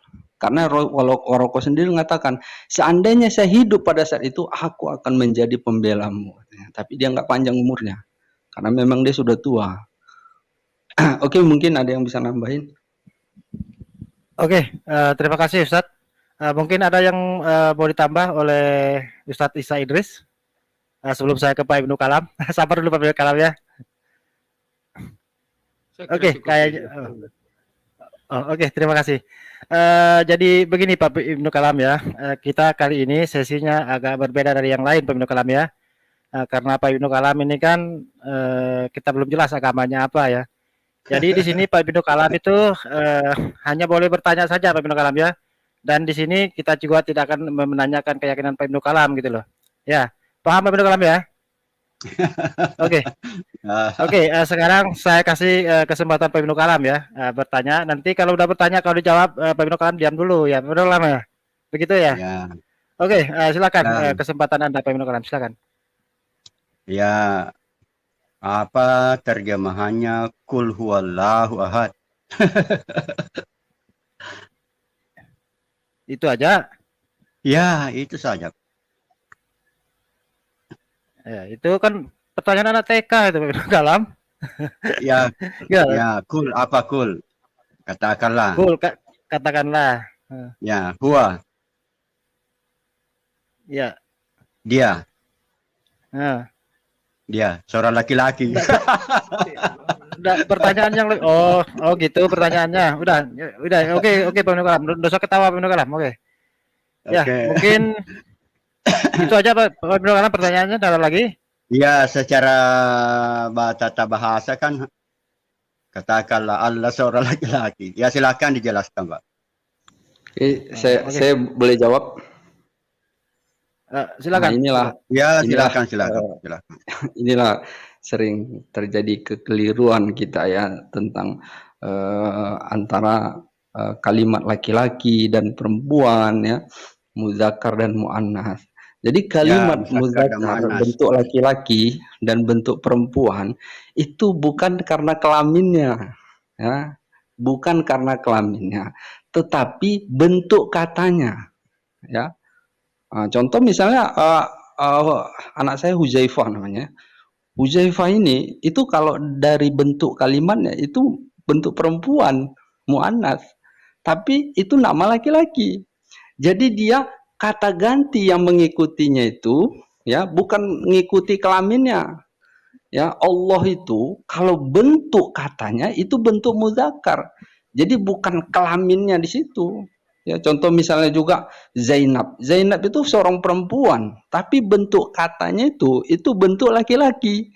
Makanya domirnya, kata ganti yang menggantikan dia bentuknya laki-laki. Contoh misalnya pintu babun, itu bentuknya laki-laki. Padahal pintu itu nggak punya kelamin. Nafizah, jendela. Jendela itu bentuknya perempuan. Jadi kata ganti yang mengganti jendela, dia harus pakai hiya, kata ganti perempuan. Bukan berarti jendela itu kelaminnya perempuan. Nah, inilah kekeliruan kita. Ya. Jadi sekali lagi saya ingatkan, kata ganti itu bukan karena kelamin, tapi bentuk katanya. Ya, silakan. Oke, makasih Ustadz, luar biasa, mempesona sekali. Mungkin boleh tambah oleh Pak Sarul mungkin? Ya, silakan Pak Sarul. Yang bertanya Pak Ibnu ya? Ya, Pak Ibnu Kalam. Ya, Oke. Pak Sarul, ya Pak Sarul. Ya, jadi gini, mohon maaf Pak Ibnu ya. Ya. Saya hanya meladeni yang kawan-kawan yang udah jelas-jelas di luar keimanan saya gitu ya. Karena Pak Ibnu ini kan saya masih bingung Pak. Pada saat saya mendengar Bapak ini, ada Bapak terindikasi Islam, ada Bapak terindikasi Kristen. Kenapa? Karena Bapak mengaku bahwa Yesus itu Tuhan. Jadi mohon maaf, kalau khusus Pak Ibnu mungkin silakan kawan-kawan yang lain saja. Ya mohon maaf ya Pak Ibnu ya. Oke. Sorry ya Pak Adit ya. Oke, siap. Oke, karena tidak ada teman Kristen lagi yang bergabung ini, mungkin ya hanya Pak Mikir yang bisa mewakili teman-teman kita Kristen ya. Tapi heran teman-teman Kristen, giliran kita kasih kesempatan bertanya, nggak mau masuk. Giliran tema bebas, sampai nggak muat-muat turun Masih ada saya. sambungannya itu tadi. Kul huwallahu ahad. Sebentar dulu, Pak Ibnu Kalam. Ya, kecuali Pak Ibnu Kalam punya posisi yang jelas gitu loh. Kalau Pak Ibnu Kalam Kristen mungkin akan dijawab oleh Pak Sarul. Yang jadi masalah di sini Pak Ibnu Kalam ini nggak jelas gitu loh. Islami ya, Kristen ya, Hindu juga iya katanya. Jadi susah gitu loh. Ya, Oke. ya. Oke. Tahan dulu Pak Ibnu Kalam ya. Mungkin saya kasih kesempatan Pak Mikir ya. Silakan Pak Mikir. Sambil nunggu teman-teman kita Kristen yang bergabung yang lainnya ya. Dulu nggak apa-apa. Pak, kasih Pak Ibnu Kalam dulu nggak apa-apa lagi, biar dia puas gitu loh. Ya, saya udah 3, nanti saya tambah 2 lagi. Tenang aja. Pak Ibnu silakan aja Pak. Jadi gini Pak Mikir, di dalam Islam itu kami punya regulasi Pak. Jadi di dalam Islam kami punya regulasi. Kalau kami menghadapi orang yang jelas-jelas mengaku tidak Islam, kami itu punya standar di dalam hal menyikapi mereka. Tapi kalau menyikapi, mohon maaf Pak Ibnu ya, saya katakan kondisi ini. Tapi kalau kami menyikapi munafik, kami tidak bisa melakukan komunikasi iman dengan mereka. Gitu loh Pak. Bisa ditangkap ya? Bagaimana Pak Ibnu Kalam? Iya, tidak ada masalah. Nanti kan saya lagi menjelaskan. Apa saya bisa melanjutkan? Mohon maaf Mas Adit. Di dalam ranah Islam tidak ada ruang al-munafikun untuk memberikan penjelasan terhadap syariat Islam. Itu hukum, nggak bisa. Ya. Jadi jelas Pak Ibnu Kalam ya. Jadi Pak Ibnu Kalam ini tidak punya kapasitas untuk menjelaskan Islam kepada kita gitu loh. Jadi ya oleh posisi karena Pak itu Ibnu Kalam saya bertanya saja. Saya kan ya, jadi begini Pak Ibnu Kalam ini mirip dengan Pak Slamet Riyadi. Mau gitu saya lanjutkan pertanyaan saya lagi. Gimana ini Pak Sarul? Boleh kita kasih kesempatan ini? Mohon maaf Pak Ibnu Kalam ya. Jadi gini, tolong dipahami ya, jangan melakukan hal yang sia-sia. Ya. Nggak bisa. Jangan melakukan hal yang sia-sia, jangan. Oke, siap. Ya saya terima. Ini kan ada tuan rumah. Jadi apa yang dikatakan tuan rumah ya silakan. Oke, jadi Pak Ibnu Kalam dengar dulu Pak Ibnu Kalam ya. Sabar dulu, oke. Ya, oke, silakan Pak Pikir. Oke. Ya, makanya Pak Ibnu Kalam harus kalau Pak Adit mau melanjutkan Pak Ibnu, saya keluar. Oh, siap. Langsung ke Pak Pikir aja. Oke, Pak Ibnu Kalam saya taruh di backstage dulu ya. Mohon maaf Pak Ibnu Kalam ya. Karena Ibu Ibnu Kalam tidak jelas statusnya. Tidak apa-apa. Oke. Mohon maaf Pak Ibnu Kalam ya. Lain kali di sesi yang lain aja. Saja. Oke. Nah, saya masih mulai dari awal mulanya Islam ya. Tadi kan pertanyaannya oke lah, kita biasa aja kan ngerti lah ya saya ya. Oke. Ini pertanyaan yang selanjutnya. Ini masuk ke Al-Quran ya. Ini pertanyaannya. Al-Quran itu kan ditulis oleh Umar ya, nggak salah ya. Bukan Umar, sama Utsman ya. Ditulis ulang sama Utsman. Ya kan? Pertanyaannya, kenapa Utsman membakar Al-Quran yang berbeda yang disebut dengan 7 aruf ya, nggak salah ya. Kenapa Utsman membakar dan apa hukuman orang yang membakar Al-Quran? Silakan jawab, Pak. Oke, saya ya izin ya sama kawan-kawan. Jadi ini sekalian meluruskan juga ya, artinya ini sudah terlalu melebar ya di antara orang Kristen ini, bahkan dia bilang katanya Quran ini baru dicetak tahun 1924 gitu ya. Padahal kalau kita lihat museum Quran di Indonesia ya, Indonesia itu udah ada Al-Quran yang cetakan tahun 1300 ya. Bahkan Wali Songo itu juga sudah ada membuat mushaf Quran juga ya. Nah, jadi gini, tentang Utsman tadi yang menulis salah Bapak ya. Jadi ini runtutannya ya. Jadi Rasulullah itu dia punya penulis Pak. Nah, ini yang nggak bisa membedakan juga ya antara orang Kristen. Dia sering membanding-bandingkan antara Zaid dengan Ibnu Mas'ud ya. Ibnu Mas'ud ya, dia itu dia itu bacaan yang paling terbaik. Jadi harus bisa bedakan mana penulis dengan bacaan yang terbaik. Ya, bacaan yang terbaik ini berkaitan dengan dia fasoha ya, makharijul huruf ya.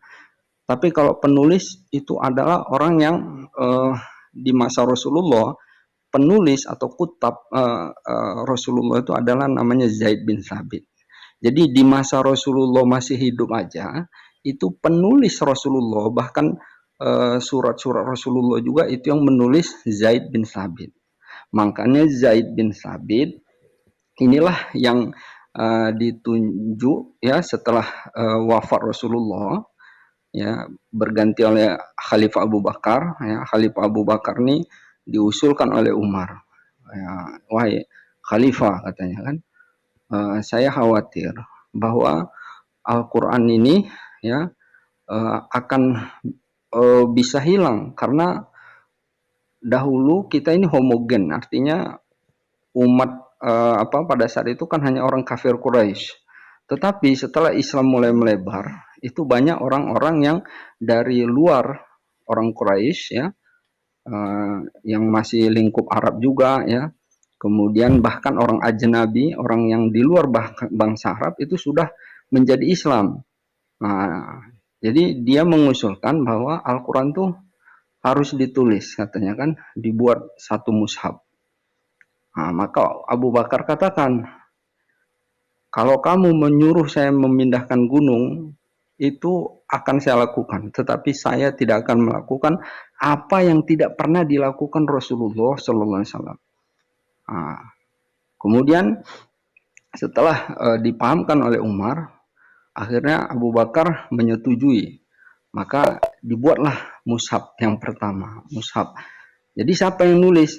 Nah, maka yang masih hidup di masa penulis di masa Rasulullah, itulah yang dijadikan pemimpinnya.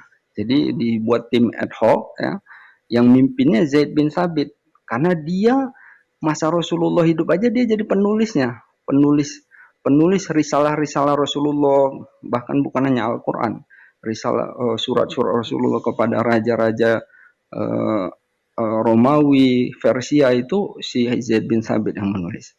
Maka Zaid bin Thabit memimpin sehingga akhirnya terbuatlah satu mushaf. Satu itu dipegang oleh Abu Bakar ya.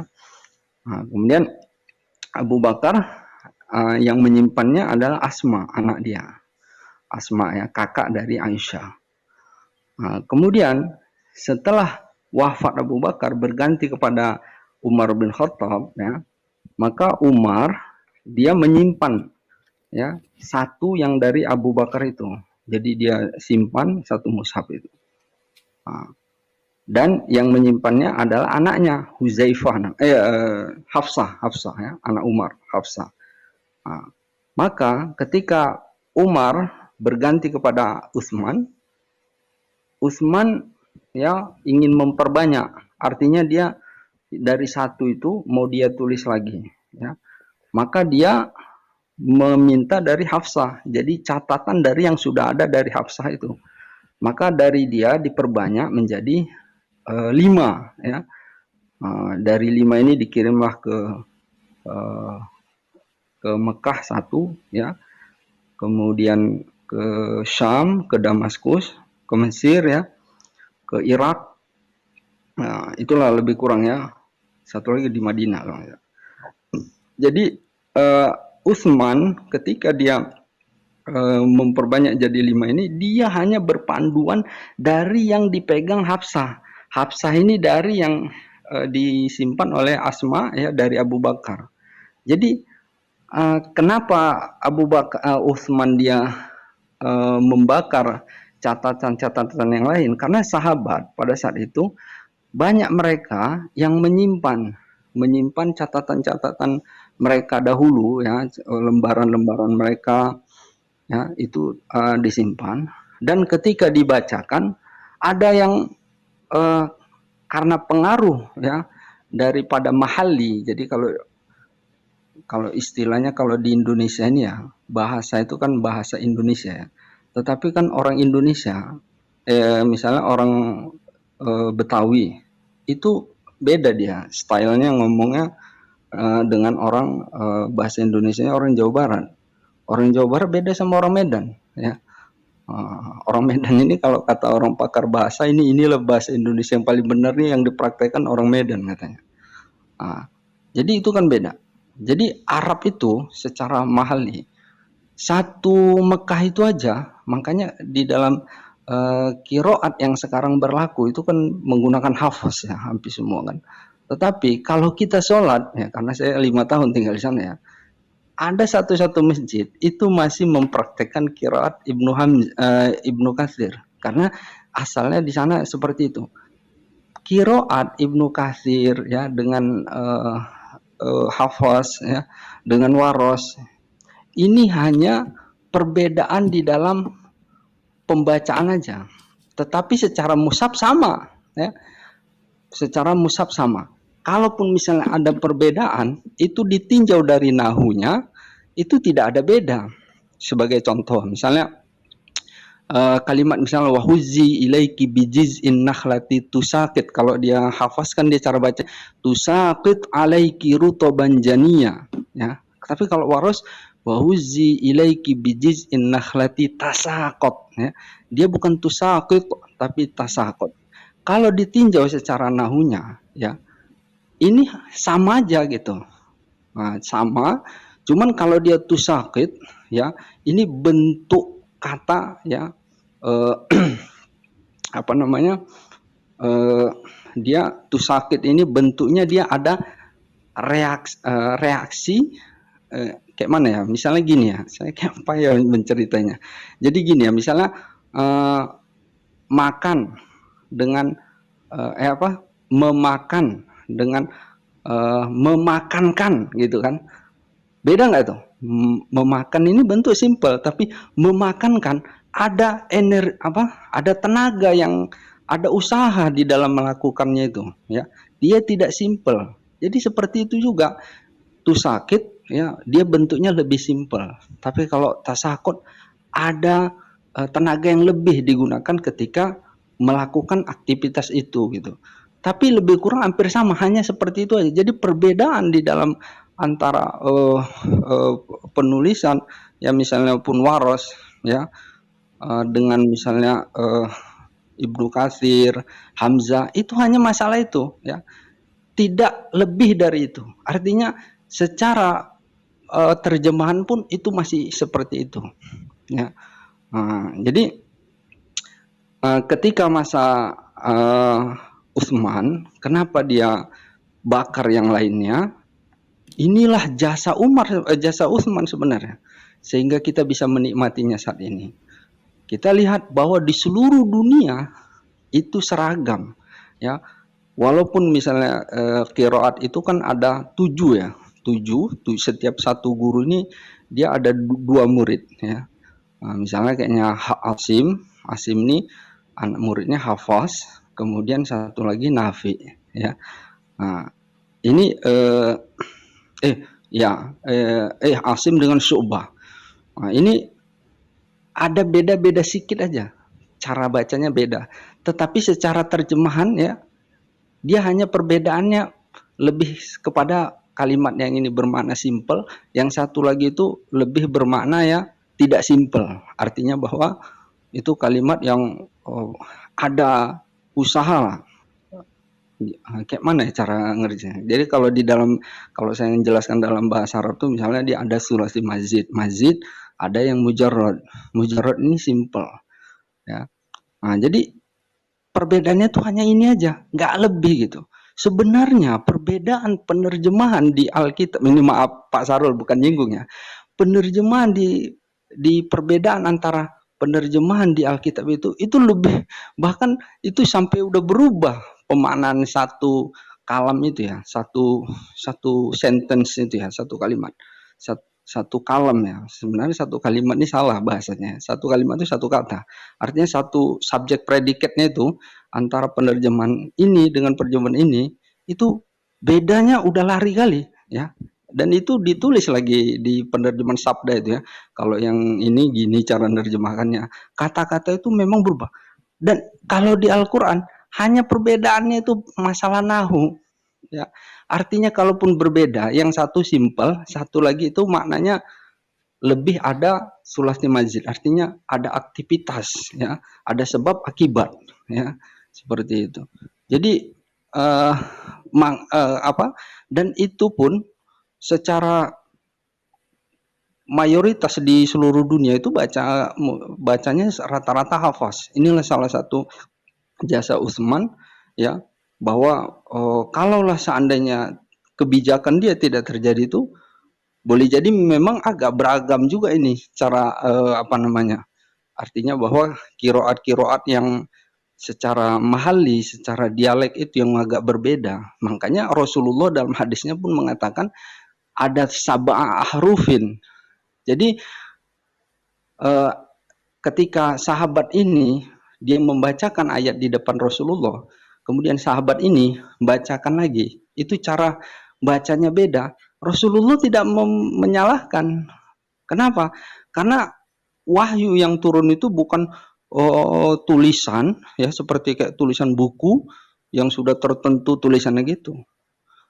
Artinya dia dari penyampaian Rasulullah, ketika style daripada masing-masing sahabat itu ketika membacanya itu ada, makanya disebut sab'a hurufin, ada 7 huruf, artinya 7 perbedaan, 7 style itu nggak ada masalah. Bahkan di masa Rasulullah pun sudah beda-beda sahabat itu menghadap Rasulullah membacanya, dan semuanya dibenarkan oleh Rasulullah.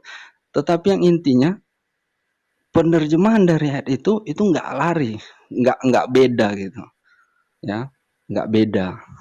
Bedanya tipis kali lah, sangat tipis, hanya masalah nahu aja. Oke, silakan yang lain. Maaf Pak Mikir ya. Oke, mungkin silakan mau ditambah oleh Pak Sarul dulu. Silakan Pak Sarul. Baik, terima kasih ya. Jadi gini, jadi kawan-kawan yang di luar Islam siapapun dia ya, apapun kepercayaannya, saya tidak ingin mengatakan apapun agamanya ya, karena tidak ada agama selain Islam.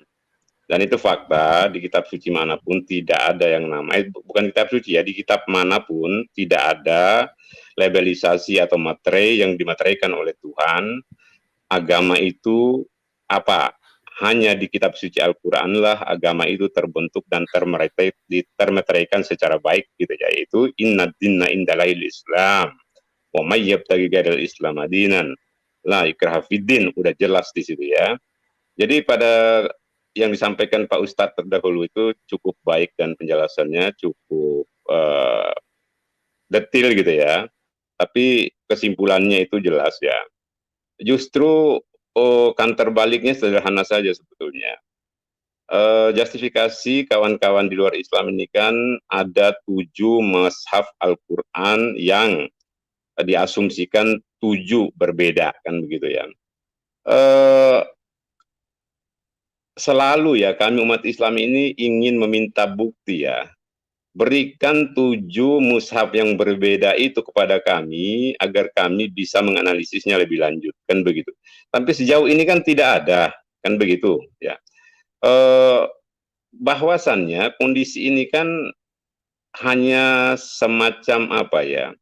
Hanya semacam upaya untuk membuat suasana menjadi keruh gitu loh. Kenapa saya katakan demikian? Jadi apapun bentuk jawaban umat Islam terhadap keimanannya, itulah yang kalian dapat gitu loh. Jadi jangan lagi bilang nggak masuk akal. Kalimat itu menunjukkan keadaan kalian gitu loh. Bagaimana mungkin masuk akal pada diri kalian? Ya jelas tidak masuk. Makanya kalau berbicara tentang Islam, tidak akan pernah masuk akal di kalian. Karena kalian sampai saat ini belum beriman terhadap fondasi Islam itu sendiri. Apalagi yang tingkatannya yang udah jauh. Makanya di dalam Islam ini, pembahasannya itu jangan jauh sebelum bisa melangkah pada tauhid. Sebelum kita bicara tauhid, jangan pernah berbicara jauh tentang Islam ini. Jangankan kalian, kami umat Islam sendiri, pada saat kami ingin berbicara jauh tentang Islam ini, kami belajar sendiri, kami pahami sendiri, kami ekspektasi sendiri, kami ejawantah sendiri. Apa kata Rasulullah? Sesat.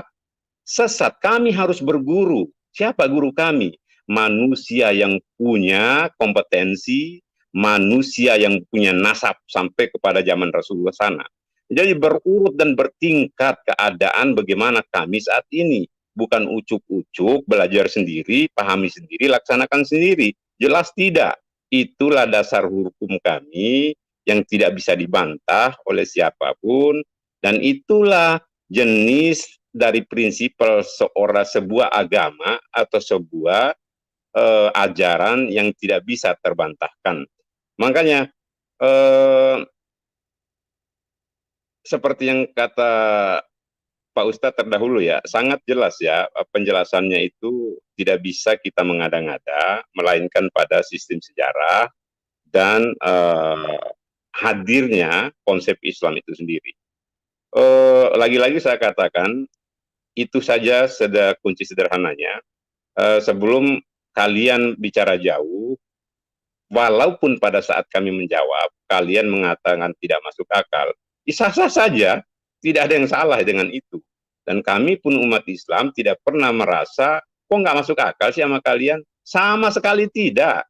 Karena kejadian ini telah terjadi 1400 tahun yang lalu. Apa kata Rasulullah? Rasulullah itu hanya menyampaikan. Di Al-Kahfi 29 itu jelas apa kata Allah. Gitu. Sampaikan saja. Tapi pada saat mereka membantahmu, mereka memilih dalam kekafiran, silakan kata Allah. Tapi pada saat mereka menerima penyampaian kebenaran Allah itu kepada mereka, lalu mereka memilih beriman, silakan kata Allah. Surga dan neraka telah kusiapkan buat kalian. Artinya apa?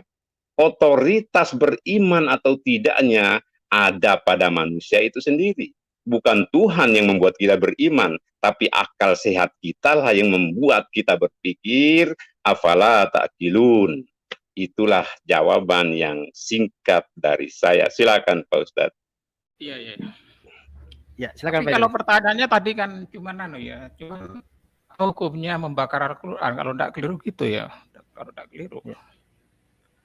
Ya kalau walaupun mungkin pertanyaannya bukan di situ lah, ini kan hanya pertanyaan pancingan lah gampangannya. Tapi ya tidak apa-apa. Ya kalau hanya tanya hukumnya membakar Al-Quran, ya tergantung niatnya saja kan. Kalau niatnya memang niat menghina ya dosa. Kalau niat untuk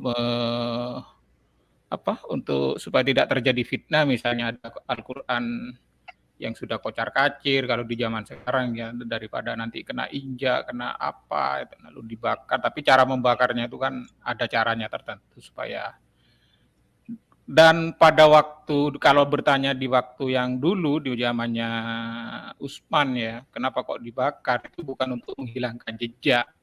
Tapi pada waktu itu kan sudah ada penggantinya gitu lah, supaya tidak dicampur-campur kan sudah terbiasa ya. Seperti saya punya berkas yang dimana tulisannya kocar-kacir kan.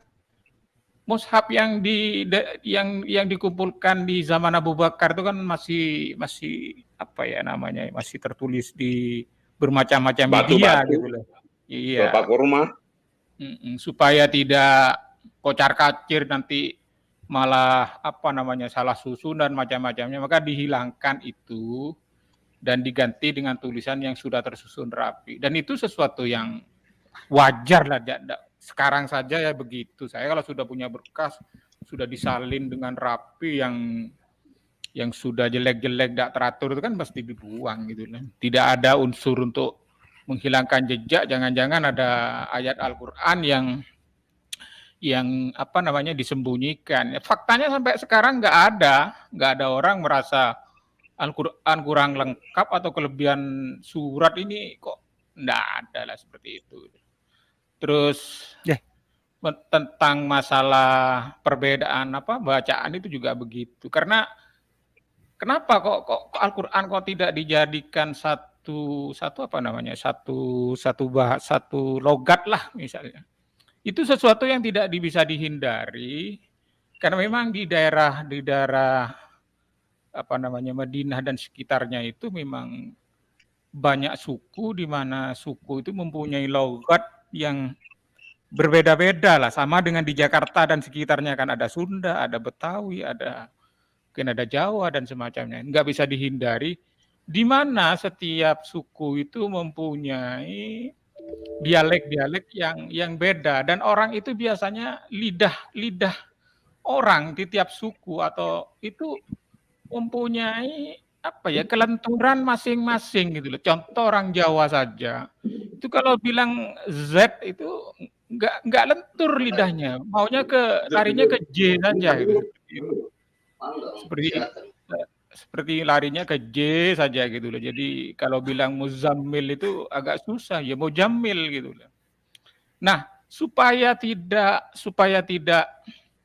merepotkan umat pada waktu itu, maka Rasulullah membolehkan untuk membaca Al-Quran sesuai dialeknya. Contoh gini yang paling gampang, suku Quraisy itu paling tidak suka itu dengan huruf hamzah gitu loh.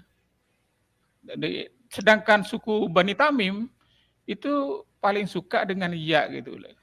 Jadi makanya kalau tidak keliru ya, kasih contoh, mungkin kalau keliru saya dikoreksi nanti. Seperti kufuan itu mestinya yang cocok dengan apa itu ya, kalau orang-orang Bani Tamim mungkin kan kufan gitu, kufan. Tapi orang Quraisy nggak mau gitu baca seperti itu, makanya kufuan gitu loh, seperti itu. Dan itu artinya sama kalau kita bedah secara ilmu tata bahasa gitu. Kalau bahasa orang Islam namanya ilmu nahwu. Kalau teman-teman yang di luar Islam mungkin lebih paham kalau saya katakan itu ilmu tata bahasa atau grammarnya gitu loh. Itu sama gitu loh nanti. Dan itu bisa diterangkan secara panjang lebar, tidak mungkin dalam waktu yang singkat ini kita menjelaskan panjang lebar satu persatu persoalan gitu loh. Dan ini bukan pembelaan supaya untuk menutupi bahwa Al-Quran itu banyak perbedaan atau ada sesuatu yang kurang, yang cuman ditutupi. Enggak. Islam itu modelnya terbuka sekali, enggak ada yang disembunyikan. Silakan Anda mempelajari Al-Quran, silakan. Cuman ada seperangkat ilmu yang harus dimiliki untuk menganalisa atau menjadi seorang analisa ayat Al-Quran. Ya kalau hanya ingin memahami cukup dengan terjemahannya itu. Tetapi kalau sudah masuk ke kritik teks, kritik yang macam-macam, ya mohon maaf.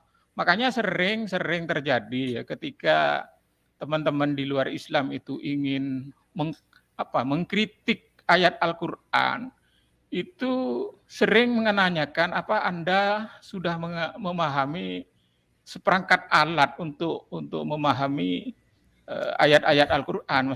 Nah ini bukan dalam rangka untuk menutup mereka supaya Al-Quran itu, makna Al-Quran sebenarnya bisa dikelabui, enggak gitu loh.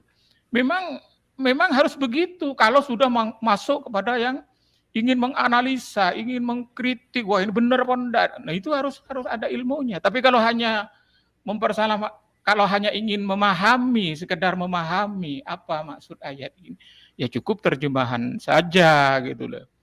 Sering memang ini terjadi di beberapa, saya perhatikan di beberapa diskusi itu Ada yang menanyakan, kalau gitu Anda tidak percaya apa namanya terjemahannya? Bukan kita tidak percaya terjemahan, bukan kita mengesampingkan terjemahan atau menganggap terjemahan salah, bukan.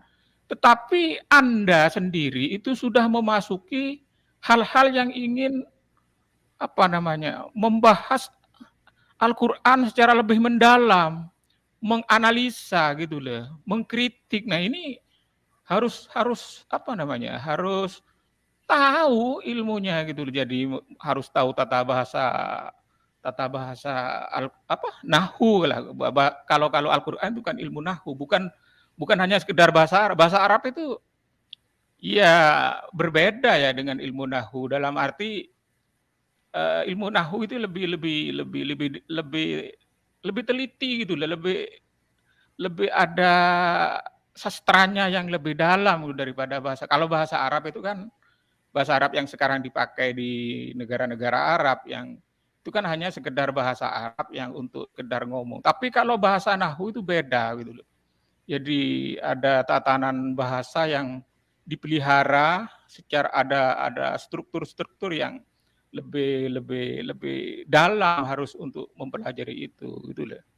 Nah, ini yang tidak disadari, dan Islam sangat terbuka. Misalnya ada teman-teman ingin mempelajari itu silakan. Buku-buku Islam sudah bertebaran di mana-mana. Dan ini bukan dalam rangka bukan memasarkan Islam. Kalau Anda penasaran ingin tahu Al-Qur'an benar apa enggak ini ya kok Al-Qur'an ini kok, ya silakan gitu. Kita enggak ada di dalam Islam ini istilahnya apa namanya nggak boleh mempelajari, nggak boleh. Tapi memang ada aturannya gitu loh. Makanya kalau orang-orang Islam sendiri kalau mau belajar Al-Qur'an itu nggak langsung. Biasanya dia misalnya tentang hukum-hukum nggak langsung ngambil di Al-Qur'an karena memang ada ilmunya untuk menafsir Al-Qur'an. Biasanya cukup mengikuti para apa namanya penafsir-penafsir yang sudah kawakan, yang sudah mumpuni ilmunya, yang para imam-imam itu. Kalau memang ilmunya, makanya lahirlah namanya aliran seperti madhab Imam Syafi'i, Imam Hanafi, Imam Hambali gitu. Jadi kita tinggal mengikuti saja mereka dulu. Tetapi kalau suatu saat ilmu kita sudah mencukupi betul, ya silakan langsung ke Al-Qur'an gitu. Silakan mengambil hadis, memaknai hadis, silakan. Tetapi itu tidak mudah, tidak mudah ke sana. Makanya orang-orang awam di golongan Islam, di orang Islam itu biasanya kalau memang ilmunya tidak mumpuni ke sana, ya cukup mengikuti para imam-imam itu. Gitu. Dan itu dipersilakan untuk mengkritik juga ilmu-ilmu yang ditulis oleh para imam, sehingga ada kata-kata dari Imam Syafi'i itu yang saya bahasakan Indonesianya saja, yang berbicara. Jadi perkataan saya, katanya Imam Syafi'i, itu benar tetapi mengandung kesalahan. Perkataan Anda salah tapi mengandung kebenaran. Artinya apa? Imam Syafi'i tidak memutlakkan apa yang dia katakan itu pasti benar gitu loh. Jadi kalau memang ada orang lain yang mampu mengistimbat Al-Qur'an dan menemukan pemikiran yang lain dan itu memang benar, silakan gitu loh, silakan, tidak ada masalah. Saya kira itu dulu ya, biar tidak terlalu saya mendominasi. Mungkin bisa kembalikan ke moderator. Oke, makasih Ustaz Isa ya. Sebelum saya ke Bang Riko ini mungkin mau ditambah oleh saudara kita Bang Brojo, Bang Bro John Bay. Bagaimana Bang? Mau ditambah apa enggak nih? Assalamualaikum warahmatullahi wabarakatuh. Waalaikumsalam warahmatullahi wabarakatuh. Ya silakan Ustaz, silakan. Oke, saya senang kali ada tetangga kita yang menanyakan tentang Islam ya, terutama tentang Al-Qur'an. Ya, itu proses pembelajaran. Ya, bagi mereka ada hal yang wajar mereka bertanya kepada kita daripada mereka bertanya kepada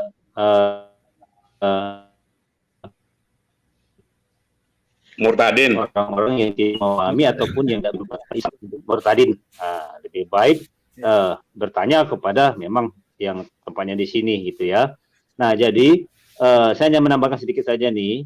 Pada saat Khalifah Utsman, dia punya kemarin ada yang bertanya, apa sih otoritas Utsman membakar Al-Quran? Ya, kita jawab, karena dia saat itu adalah sebagai khalifah, pemimpin umat. Dia punya otoritas penuh. Ya. Kalau sebagai raja, mungkin raja di raja, seperti itu.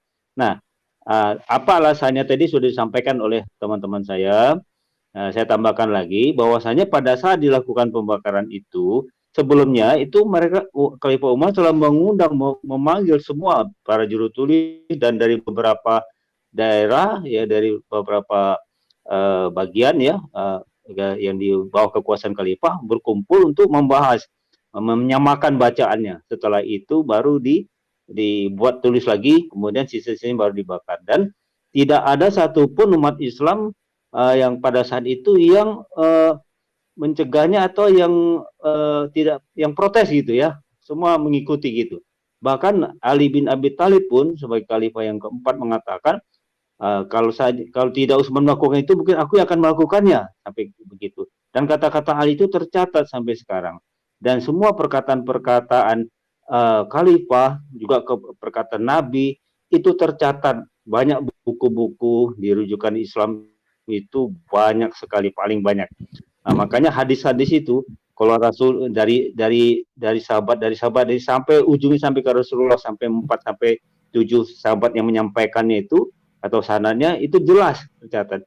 Dan hebatnya lagi, orang Arab ini ya, itu daya ingat tuh jauh lebih kuat gitu. Makanya Al-Quran itu disampaikan melalui bacaan dan hafalan nih. Pertama kan memang belum dicatat, tapi banyak para pengikut sahabat-sahabat Nabi yang hafal semua. Jadi kalaupun ada satu yang ketika dibaca sama-sama ada yang salah, pasti langsung dibetulkan.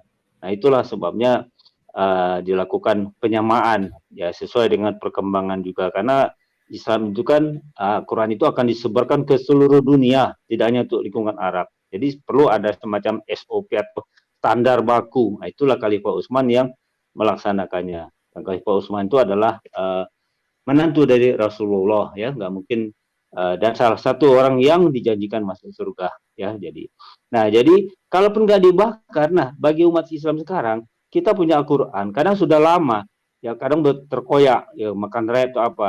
Itu nggak apa-apa kita bakar, daripada kita nggak boleh buang ke tempat sampah, tapi kita bakar dengan cara yang bagus, dan dialirkan. Ada tata caranya untuk membakar itu, dialirkan ke air yang mengalir itu. Jadi kita nggak dibenarkan orang Islam ada Quran yang sudah usang atau apa dibuang ke tempat sampah. Kita bakar, nggak apa-apa, ya. Apalagi pada saat itu banyak ayat-ayat Al-Quran itu ditulis di pelepah korma, di kulit kambing, kulit onta, yang kalau nggak dibakar pun pasti akan dimakan rayap, pasti dimakan rusak. Contohnya pada saat perjanjian ketika Rasulullah di embargo, ya, ada perjanjian di Mekah itu sampai 3 tahun atau apa, akhirnya perjanjian itu habis, dirusak, dimakan rayap, maka gagallah perjanjian itu, maka embargo dihapuskan pada saat itu. Itu sebagai satu contohnya. Itu saja dari saya tambahannya, sahabatku. Terima kasih. Standby. Oke, terima kasih sedikit Ustaz ya. Luar. Silakan Pak Sarul, silakan. Ya, baik, kepada kawan-kawan siapapun di luar Islam. Jadi di dalam Islam itu, Pak, dari awal pewahyuan kepada Rasulullah 1400 tahun yang lalu sampai dengan saat ini, dan saya yakin dan kami yakin sebagai umat Islam sampai runtuhnya dunia ini, status hukum syariat Islam, manusia yang mengaku Islam tidak pernah berhenti atau berubah pada tatanan 5 rukun Islam dan pada tatanan 6 rukun iman. Nah, carilah kalian siapapun yang mengaku Islam yang bisa berbenturan dengan 2 hukum ini, ya. Jadi tidak ada. Itulah bukti kesempurnaan Islam. Tidak satu pun golongan manapun yang berbeda terhadap prinsip dasar ini. Jadi itu. Demikianlah saudara semuanya, sangat luar biasa ya, diskusi yang berlangsung, walaupun mempunyai durasi yang panjang ya, namun tentunya kita sangat bersyukur apabila ada saudara-saudara dari Kristen ini yang mau bertanya seperti ini ya. Dan tentunya jawaban-jawaban yang diberikan oleh para ustadz kita tadi itu sangat bagus sekali ya, dan sangat jelas, dan mudah-mudahan itu bisa memberikan suatu indikasi baik kepada saudara-saudara Kristen ya, sehingga mereka bisa memahami Islam itu adalah ajaran yang memang berasal dari Allah SWT melalui Nabi Muhammad SAW ya. Dan juga sekaligus membuktikan kepada kita diskusi ini bahwa sebenarnya memang saudara-saudara dari Kristen ini buta ya, atau memang banyak hal yang tidak diketahui di dalam Islam itu sendiri. Namun selama ini sangat disayangkan sekali mereka selalu mengkritisi Islam dan juga Al-Quran ya, sementara mereka tidak memahami dan tidak menguasai disiplin ilmu sebagai syarat untuk mempelajari Al-Quran tersebut. Nah, demikianlah saudaraku semuanya, mudah-mudahan video ini seperti ini bisa berlanjut di lain waktu ya, dan tentunya ini akan memberikan suatu pembelajaran baik kepada kita sendiri sebagai umat muslim dan juga kepada saudara-saudara dari Kristen, supaya mereka juga bisa berpikir ya untuk mencari kebenaran yang sebenarnya. Nah, terima kasih atas perhatiannya. Assalamualaikum warahmatullahi wabarakatuh.